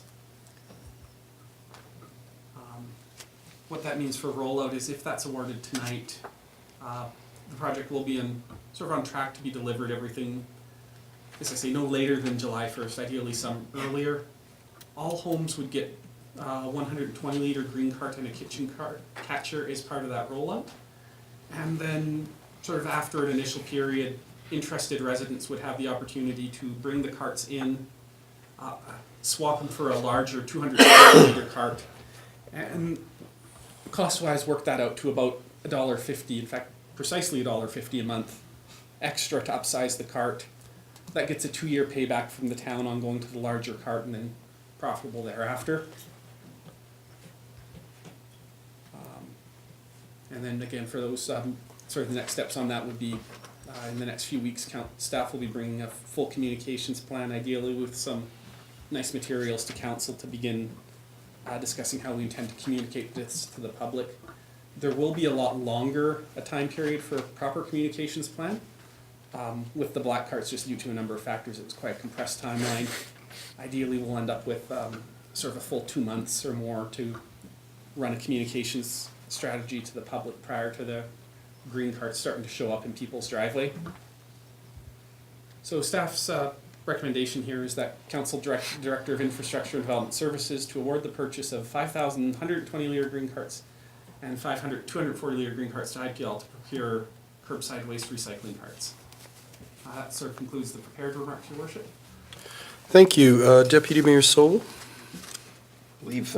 Oh, Councillor Montgomery? was first. Thank you. All right, I'll ask my questions so somebody else doesn't steal them. So what is the cost difference between the 120 and the 240 liter? Like if we were to order, say, all 240s, what would the actual cost be as opposed to the 208,000, I believe? Or whatever it is? I don't have those numbers on top of my head. There isn't a significant difference because you get the volume, right? So 500 is a little bit more because you get the smaller. They're comparable to our black bins, right? I can't remember the, it's $20 range differential, kind of in that range from that $1.50 kind of 2 years basically. And so, like, my next question is, are we eventually going to be going to every second week pickup for, like, some of our, like, for say, like, the organics or something like that? Your Worship, right now, that's certainly been contemplated, but it would end up being a council decision. So it hasn't been locked in stone yet. Yeah, like from what I've kind of heard about in Calgary, and obviously you guys would know better than me, but like sometimes, it is kind of, better to go to an every second week. And so my concern is if we start with the smaller ones and then we do want to go to every second week, we could be looking at where the bins just aren't big enough to hold all the lawn clippings and all the other organics that people might want to throw in 2 weeks. And we could possibly save ourselves some money by going to every 2 weeks, and saving money on the pickup cost. I think if we were to go to, my gut would be, if we were to go every 2 weeks, it would be for the black cart. The green cart, because that's all your kitchen waste, the smell, rodents and that side of it. In the summer? That's why they want to generally do that quicker, because that's the stuff that's going to smell. So generally speaking, in the city of Calgary, for example, right now, black bins are done every 2 weeks, and blue bins and green bins are done every week.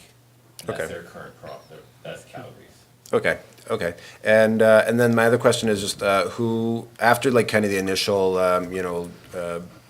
bunch of the supply, or like the kitchen catcher bags, where do you get more of those from?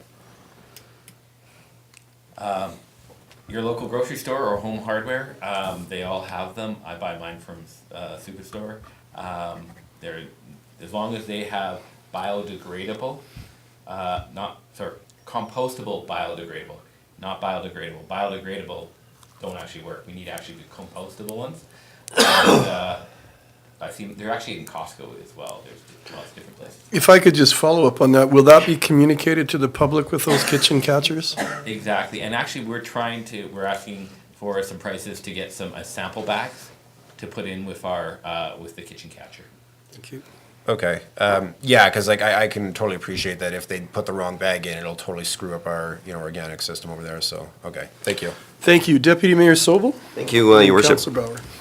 Actually, I was going to ask that question too. You stole my question. He does that. In regards to pickup, but it was just a touch different because, and I'm obviously wrong in this, but I thought there was a program where the green cards were picked up once every 2 weeks in wintertime only. There is a community that does that. Okay. And that may be something that we would bring forward to council. And there's some communities that don't even do organics during the winter. I'm leaning towards, I want to have people using their kitchen. I agree. That there. And so the idea here at the beginning here, we want to maximize, make it as easy as for people to do it. And then as we grow, we can do that as a cost saving measure. Thank you. And I'm going to assume that there's been discussion with Waste Management and they're prepared to rock and roll on this when and if we get our cards out? Absolutely. And I was hoping to have them come tonight, but it looks like maybe next week, the 14th or this month here, get Waste Management to come in and present what they can do for us. And we've had some discussions, and also about more to do with the recycling, the blue carts. They're really keen. They got a lot of experience doing the blue carts, and we're Very happy to hear that. right. Very, extremely happy to hear that. As far as I'm concerned, we can't get the blue carts out fast enough. And my last question, just before a comment, is will there be an option at all to take both the 120 and the 240? there's always an option by council's decision. Like right now, I can't see, utilities might, Mel's not here, so I can't speak for them. I don't think there's a problem. It would just be a number of. I'm just thinking the two, like, for myself, the 120 is going to be great in the wintertime, and the 240 is going to be needed in the summer. Exactly. So, one of the concerns that we don't want to have is someone coming in.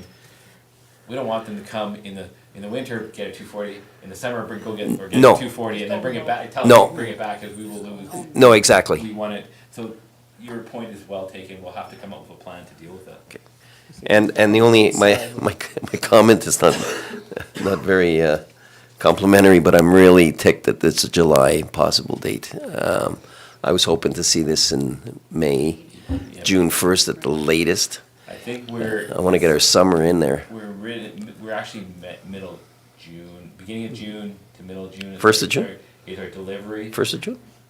Did you say? I think Did I hear him say that? You did mention I love What's 1st that? of June, and I will push that on to my contractor and make sure that they ship it to us in time. Thank you. Nice. Thank you, Deputy Mayor Sobel. Councillor Bauer. Hi. Thank you, Your Worship. I'm actually not in favor of the 120-liter carts and then the 240-liter carts. I've listened to my constituents on social media and the ones that have been talking to me, and they're finding it a little bit confusing. If you're saying that currently the carts that we have are 240 liters and that we're going to be rolling out another blue cart that will be approximately 240 liters, it makes more sense for people to be able to assign the amount of space for 3 equal carts. And just logistically, I'm thinking waste management then has to just have one level of cart when they're picking up, that it's constant, that they're only going to a certain level and going up and down and flipping those carts up, that all 3 would be the same as in Calgary's. So I'm struggling with this. I'm struggling with the fact that a lot of people said it's very confusing, and that we had a lot of people when the black carts rolled out that were, because this is so new to our community, giving us a lot of pushback. And I think that if we do 120 and then a 240, we're going to get more pushback. So I would be more in favor of the purchasing 5,240 and not giving people the option. So that's just my opinion. Thank you. Councillor Cox. Thank you, Your Worship. Thank you, Councillor. Sorry, Lorraine, but didn't we direct him to do that survey? Oh. Absolutely. And I understand that this is a very small percentage of the population that responded to the survey, but I would still think that's still how I feel. Yeah. Thank you. So I guess we're near the end of this discussion. Are there any other comments or questions? Councillor Peterson? If you wish, Your Worship, I am prepared to move a motion. Thank you.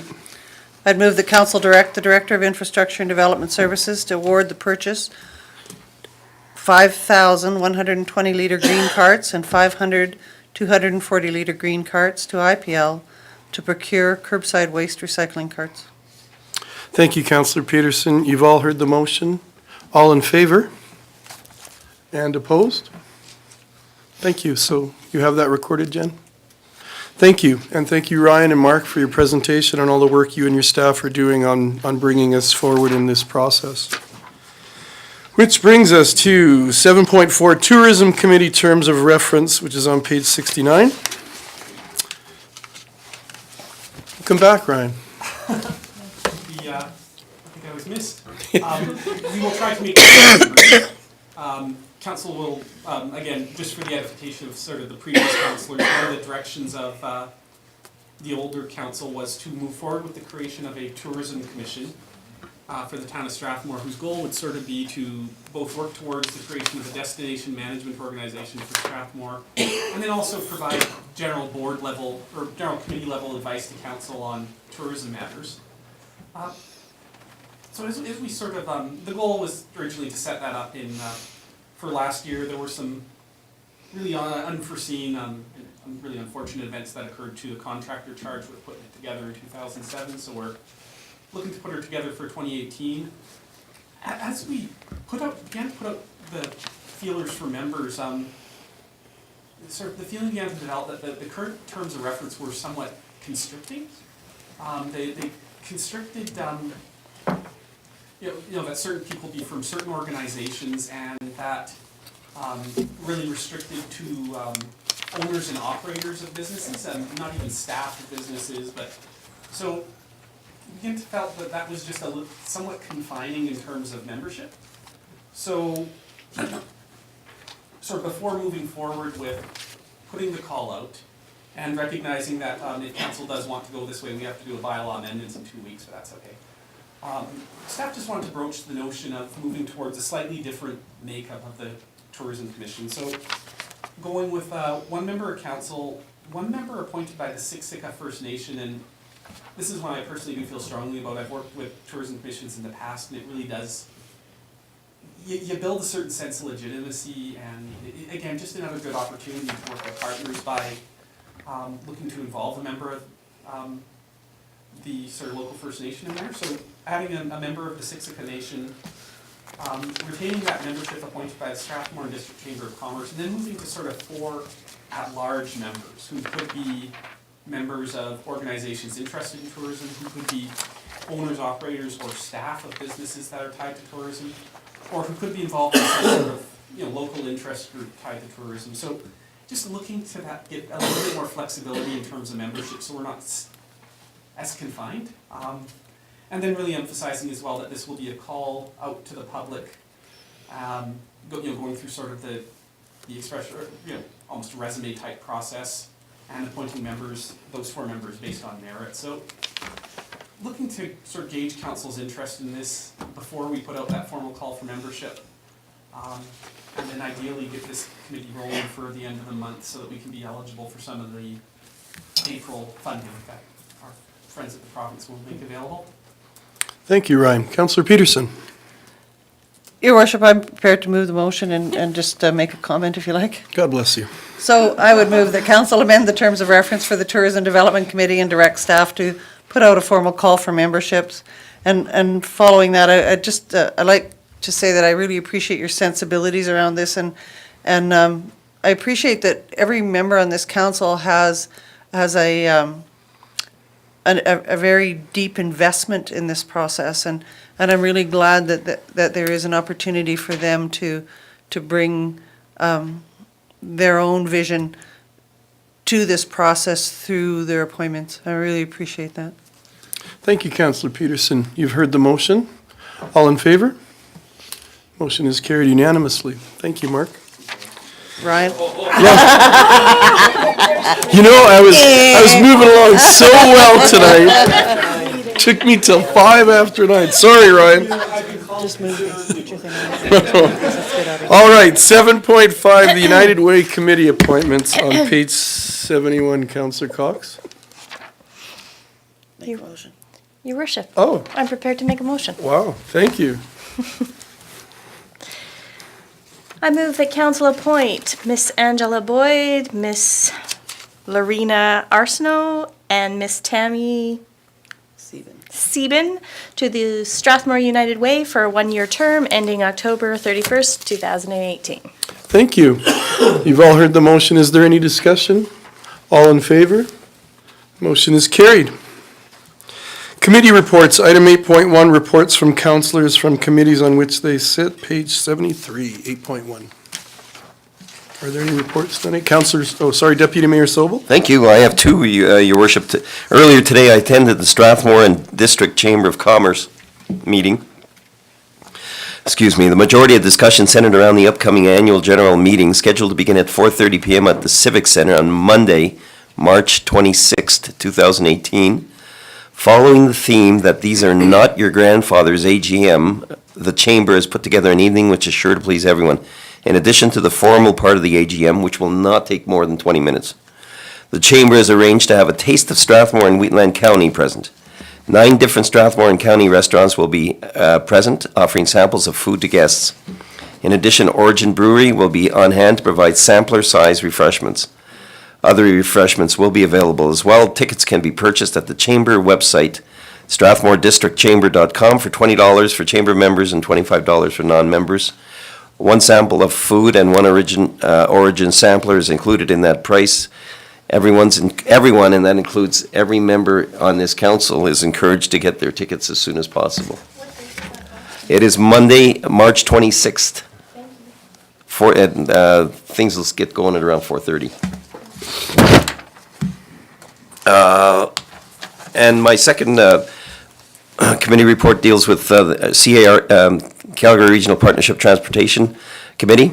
As you may know, the whole concept of the CRP Transportation 2-year pilot project, which was to involve Strathmore, Chestermere, and Cochrane, is, for all intents and purposes, done. The Calgary Regional Partnership will cease to exist when the Growth Management Board begins their formal existence in the near future, if not before. The town has recently received the CRP East-West Regional Transit Feasibility Study that was completed in December of 2017, and I provided council with a copy of that, and it appears clear that there is fairly significant interest in some kind of expanded regional transportation system from our community. With CRP out of the picture, Chestermere is nevertheless continuing in their efforts to examine the feasibility of a more intense transportation system from their community to Calgary. The City of Chestermere Town Council, as Committee of the Whole, will be receiving a presentation from Southland Transportation in mid-March in this regard. Depending on costs, they will be making a decision in the near future as to whether or not to proceed with a regional transportation, quote-unquote, on-it program or not. I'm confident that they would like to partner with us, as that would keep costs down. I have no additional information on this matter, and that includes whether or not Cochrane is pursuing this project as well. I am inquiring as to whether administration can follow up with Chestermere and Cochrane and perhaps acquire some information that would allow this council the opportunity to decide whether to further pursue this project. I would add that Mr. Proctor has been administration's point man on this file. So just prior to receiving some comment from administration, I would also request that the Calgary Regional Partnership be removed from committees that council sit on. Do you need a motion on that? That would affect the mayor and myself as members of CRP. So I guess I have a question to administration whether they could assist in this matter. Mr. Thackeray. So, just to clarify through the, excuse me, through the chair, your worship, just the interest would be, is your interest then to invite Southland to come and potentially talk with us and explore what Chestermere and or Cochrane might be willing to do to pursue some sort of a transit project? I think it's all of the above. I think we would start with some numbers being received from Chestermere and whether or not Cochrane's involved in it. I think we've got to find out where everybody's sitting on this and get some numbers, and that may be as far as it goes with council if the numbers are. I mean, it was nice with CRP. We had a 2-year pilot project going to be paid for by CRP. That's not going to happen. But I don't know what Southland's position is. But Chestermere will find that out fairly shortly. Thank you, Deputy Mayor Sobel. Councillor Peterson? Your worship, just to follow up, could we maybe get the numbers from Okotoks and Airdrie as well, for their on it? Just because sure I think it would be Calgary- informative regarding the ridership and the process. I'm sure we could get that It was, from them. yeah, it was abysmal. Not Airdrie, but, and actually, not Okotoks, but the rest of it was. Actually, Okotoks has some pretty good numbers. When I spoke think they're when I done. spoke to I them, think they they're are done now. absolutely done. Yeah. When I spoke to them, they said it was disastrous, quote unquote, both of those communities. Yeah, well, I had In different terms of information from Okotoks, but, and like I said, this may go no further Yeah, than but we that. might as well bring it in. We might as well look at the whole picture. And then be done with it. And I think One way- ridership in Okotoks declined after a while, but yeah, you're right. Yeah, and Mr. I Thackeray, just sorry. want to say, follow up to Councillor Sobel's notation. I think it is really, I don't even know what word to use. It's unfair. It was not just that 2-year funding was rolled back in. I didn't see any understanding of that, and I think it was a huge disservice to our community, and I don't see why it needed to happen, but it did.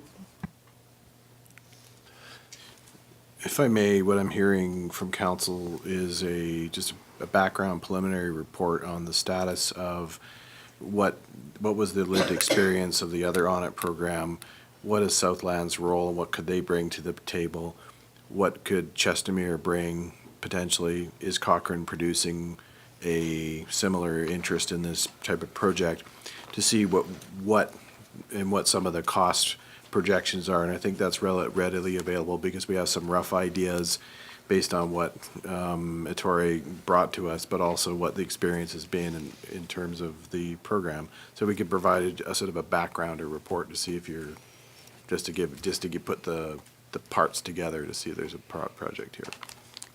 Councillor Peterson? In addition to that, I think as a service to our community, one of the things that I'm seeing happening is that the Prairie Sprinter out of Medicine Hat is transporting, they're stopping at the Husky.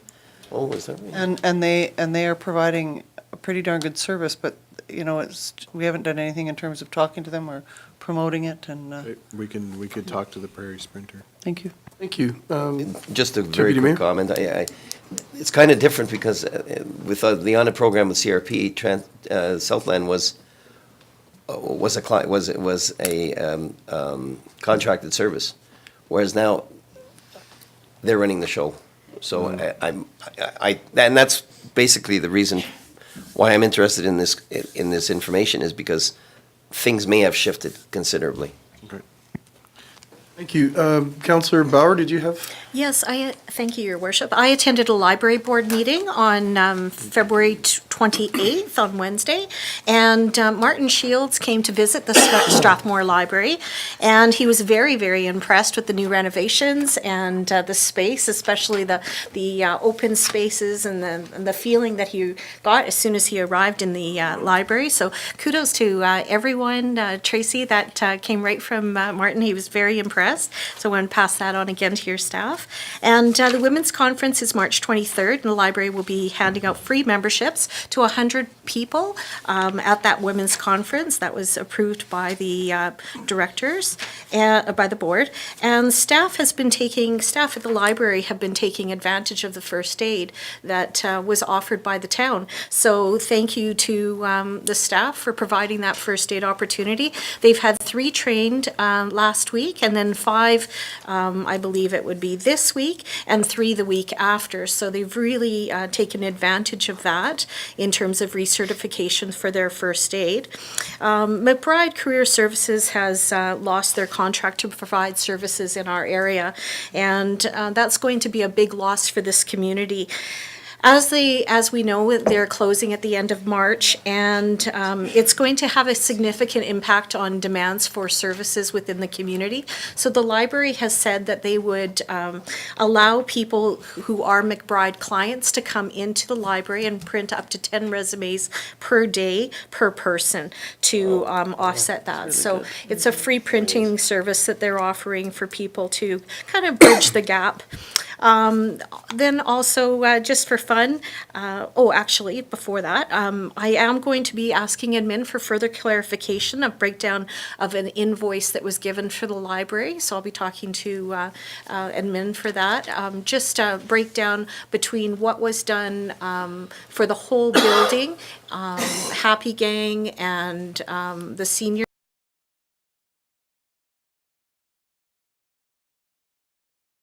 That trade.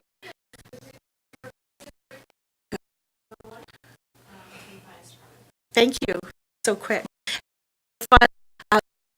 Mantises, and they're expecting to hatch any day now, and they're going to be from 100 to 300 mantises in there, and then they'll adopt them out in the community once they've hatched. And so everybody knows, guess what praying mantises eat? Flies. So it'll be great to have these in our kitchen once spring. Peterson.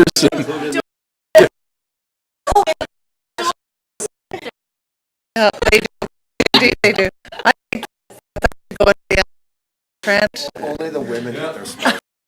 I want to say that you know, sad news at McBride.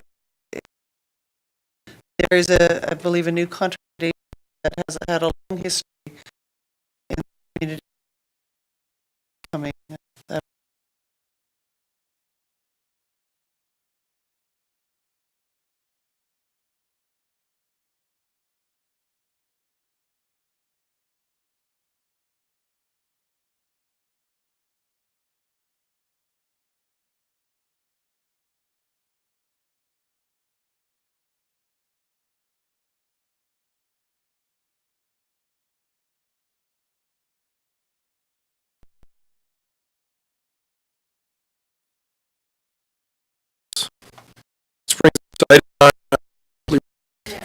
Jen. Oh, we have a motion. Thank you. Councillor Bill. Accept the reports for information. You've all heard the motion is carried. Item 9. Thank you. Notice of motion. Your worship, Councillor motion. Okay. So, Your worship, this is for myself, FCM annual convention, and the members of this federation as well as a representation of these conferences. As a conferences cost to attend and have value to our municipality. Now therefore be it resolved that amendment 6 of the generation 1806, which would limit attendance at conference, the mayor, the CEO, and one councillor, and that the attending councillor prepare a report subsequent to the public council meeting within 30 days of the end of the conference. thank you, Deputy Mayor Sobel.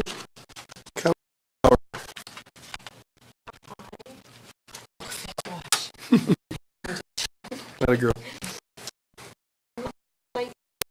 Notice of motion. Pardon me, thank you. Whereas newly elected Strathmore Town Council, remuneration, per diems, professional development, allotments, and approved expenses as per bylaw 1806, and that as members of Strathmore Town Council, we strive for transparency, and we all acknowledge that all such expenditures as are reportable.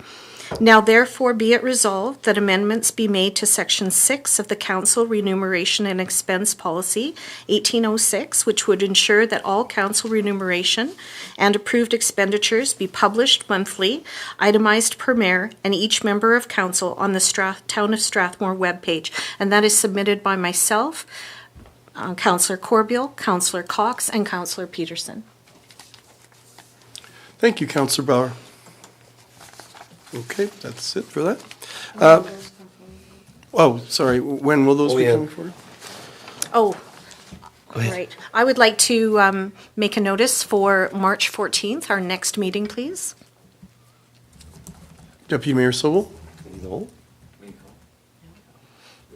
That's committee It goals. has to be 21st? Please, the 21st, please, of March. Your worship, that would be the same for my notice of motion, March 21st, please. Thank you. Which brings us to item 10, bylaws, 10.1, traffic. Jennifer, Thank did you, you Your have a Worship. comment? No, Oh, we're doing I'm this? just- Traffic bylaw amendment bylaw. Thank you, Your Worship. Administration is bringing back bylaw 1804, traffic bylaw amendment bylaw, to council for third and final reading. It was considered at the last council meeting on February 21st. It received first and second reading, however, not third reading at the time, so it's coming forward and coming back. Jen, if I could ask a procedural one, are we able to discuss right now before that third and final vote? Or is it discussion's over? Your Worship, discussion takes place at second reading. Okay, thank you. It's over. Okay, thank you. So then we're looking for a motion. Councillor Montgomery? I saw your light. Sure, why not? Okay. I move that council give third and final reading to bylaw 18-0. Wait, so if I move it, can I vote against this though? All right. So I will reluctantly move that council give third and final reading to bylaw 18-04 traffic bylaw amendment bylaw. Thank you, Councillor Montgomery. You've all heard the motion. All in favor? Opposed? So we have it carried by a vote of 4-3. Thank you, Councillor Montgomery. Can I ask a question quickly? If we're going to move to 3 hours, can we look at maybe stepping up enforcement of that 3 hours so that we are making sure that nobody's parking over that 3 hours? Can we do that? No, I don't agree with that. I don't think we should be doing that. Why? I think they have enough to do. Resources. They respond as per requirement. Oh, this is an argument for another day. Yeah, it is. Yeah, it's good. But I It's agree, good. Councilor Montgomery, it's good for another day. Yes, let's do that. Item 10.2, procedural bylaw amendment, bylaw number 18-05 on page 101. Thank you, Your Worship. Page 93, sorry. Administration is bringing forward change amendments to the procedure bylaw. The bylaw was discussed at the February 14th Committee of the Whole meeting with Council, and a number of recommendations came forward from that meeting. They're being reflected in the amendment in front of you tonight. Some of the amendments include, in Section 22, changing the start time of council meetings to 6:30 p.m. In Section 91, we've also included a provision for administration to respond to administrative inquiries verbally at the same meeting instead of at a subsequent meeting. Section 96, we have included provision for council members to report on external committees that they sit on, with a requirement to submit written reports, which can be handed in on the day of the meeting at the meeting. And then also there's changes to the order of business of council, moving the in-camera session of council to the beginning of the meeting, which would take place from 6:30 to 7:30, and then the regular session of the meeting taking place at 7:30. Thank you, Jennifer. Deputy Mayor, Councillor Montgomery first. No, Councillor. No, I think there was lots of lights on when I put mine. Okay, yeah, go ahead. I have a motion not related, Your Worship. I would move to extend the meeting to 10 o'clock. Oh, thank you. Okay, so we have a motion to extend the meeting to 10 o'clock. All in favor? Thank you, Councillor Peterson, and, pardon me? Reluctantly. Oh, reluctant. Oh, good. Good, okay, so Councillor Montgomery, did you have? I just have a couple questions, I guess. So one would be, is my, the thing that I asked for, which was to have the admin inquiry responses in the minutes, is that affected here? Your Worship, that doesn't have to be in the procedure bylaw. That's just a practice that we can do. Okay, and the other question I have is to do with Section 96 here, where it says, and a requirement to submit written reports. So is that saying that the council member has to submit a report? Your Worship, was the intent when making the amendment to not require councillors to report on their committees, but if they so chose to report on their committees, that it would be required to be in writing and handed in to be attached to the minutes. Okay, thank you. Thank you, Councillor Montgomery. Deputy Mayor Sobel. Thank you. I was absent for the February 14th, so obviously I didn't have an opportunity to voice my opinion on this, but I'm very concerned about the 7:30 start, and I'll tell you why. We've done this before. We've changed our public meeting start, and it's a mess. And it's not a mess for a short time. It's a mess for a long time because we had people coming in late and missing, and there was confusion. And I was hoping to stick with the 7 o'clock. That at least gives us a half an hour of in camera prior to the start of the meeting, where we can deal with perhaps issues that should be dealt with. I don't know how this is going to shorten our meeting down. We're not shortening anything down by going to 7:30. It's the same amount of time we're going to have, but it is going to cause a bunch of confusion. So I would not support that motion for those reasons. Thank you, Deputy Mayor Sobel. Councillor Cox. Sorry. We, being that you weren't here, we did discuss it, and it will give us an extra half an hour.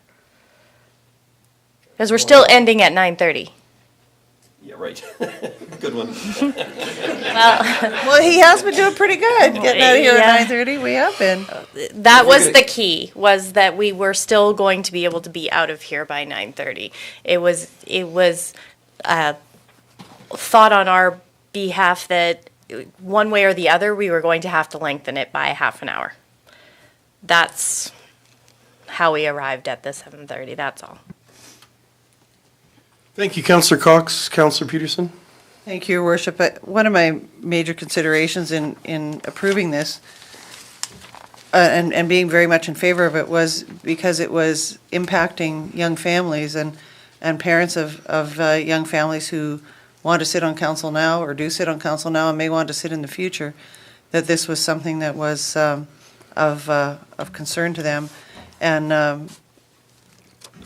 I really believe that I would like to see every effort made on the part of this council to accommodate that wherever we can. I think that broadening that perspective is good. If it doesn't work, I guess we'll revisit it, much like the parking bylaw, but we'll see. Thank you, Councillor Peterson. That brings us to Councillor Bauer. Thank you, Your Worship. The one change in this policy that, or the bylaw that I really like is the bringing the in-camera portion from the end of the meetings to the beginning of the meetings. And for so many reasons, the first of which, it gives us an opportunity to go over the material that we're being presented at the meeting ahead of time and being sometimes given information that is advantageous to us when making decisions and voting on motions that pertain to that information. I don't like the idea of having to ask the press and having to ask people to leave so that we can continue a meeting.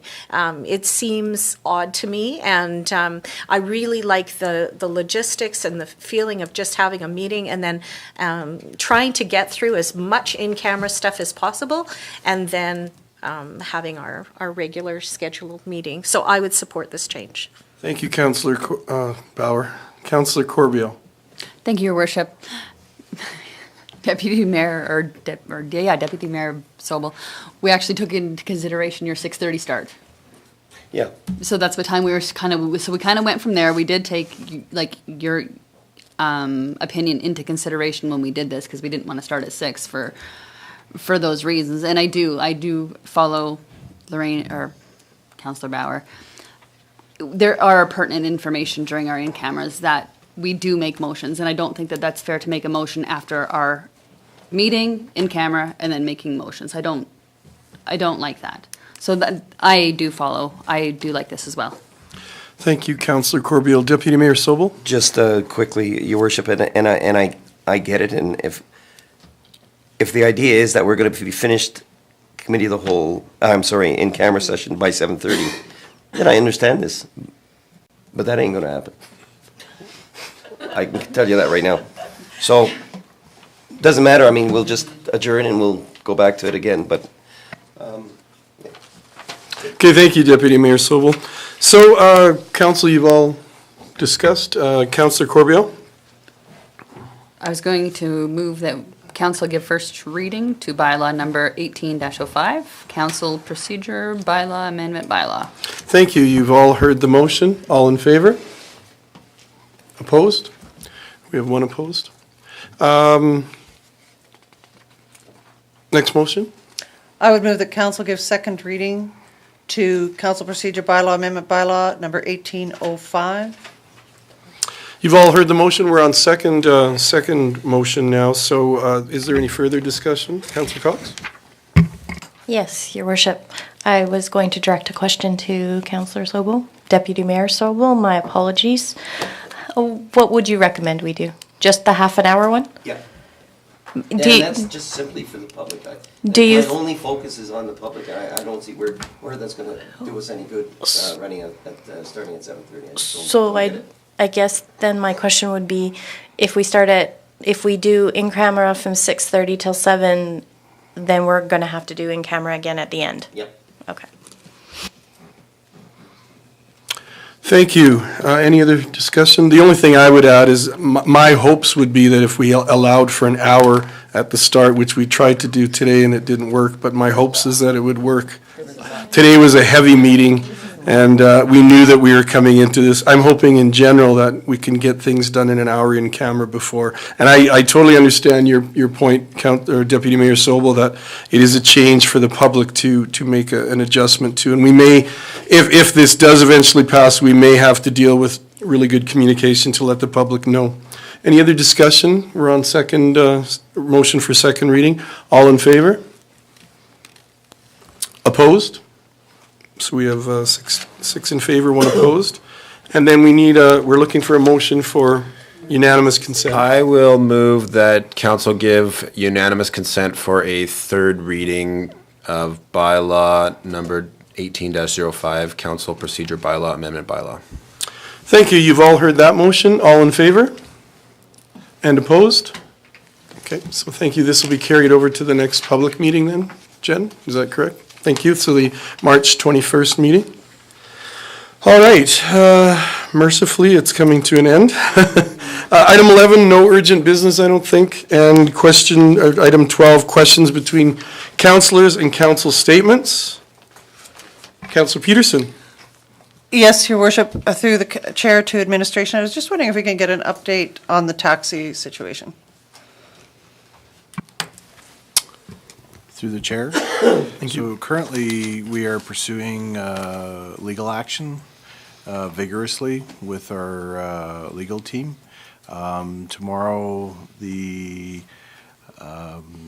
Protective Services Group is coming out with a public service announcement and some information to address many of the public's questions and concerns, where we are allowed to disclose it.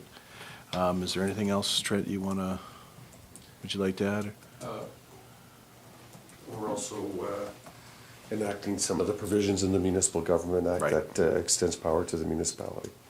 Thank you, Trent. Thank you. Thank you, James. Thank you. So that's, the last one is administrative inquiries. Councillor Bauer?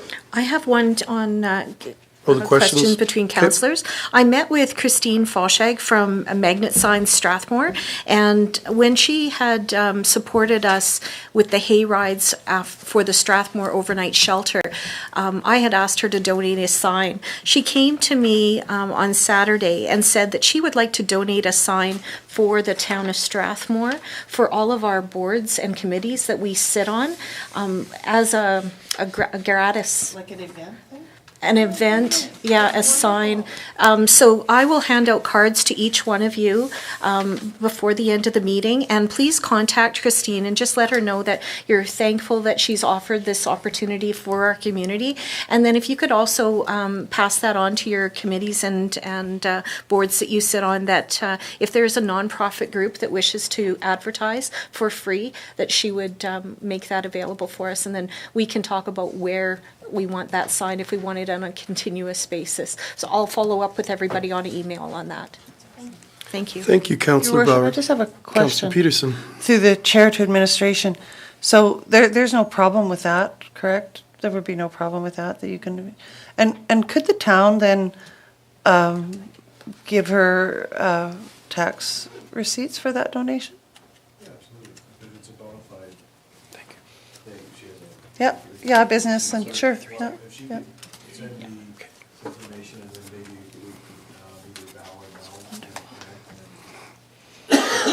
She'll be very happy. She wasn't expecting. I think that's wonderful. Thank you, Councillor Peterson, for adding that question, and it's going to help her out as well with that, so that's great. Administrative inquiries, Jen, do we have any? Yes, Your Worship, we have two. Okay, thank you. First one is from Councillor Corbeil. It reads, what is the status of the Recreation Master Plan Committee? And the second admin inquiry is from Councillor Bauer in regards to the Aztec signage on the water tower. I'm inquiring into the large Aztec advertisement on the water reservoir to the southwest of Town Hall. I would like to know how much Aztec Real Estate paid for the opportunity to market/advertise on town property. I would also like to know if they entered into a contract with the town to retain the signage. How much would it cost to remove the paint? Can admin please look into the cost of bringing it back to its natural state so we can look at other options for the future of the water tower? Thank you, Councillor Bauer. Mr. Thackeray? If I may, if you wish to remove the sign, the quickest way to do that is to paint it gray. Oh. It's more, any of the other measures are more costly. So the short answer is paint it, would be my recommendation. So we're not receiving, as far as you know, we're not receiving any residual money from them? And it's a very, Oh, great. Then may I ask that we bring that up at a future meeting? where, Notice of motion? would you like to do a notice of motion then? Yes. Okay. Do I do that now? Do you want to bring it to committee? Would you Committee like, of the could whole? we refer it to committee of the whole? Yes. Yep, that sounds good. Any other administrative inquiries, Jen? No, so that brings us to a motion to go in camera. Thank you. You've all heard the motion. All in favor? We're going in camera at 9:39.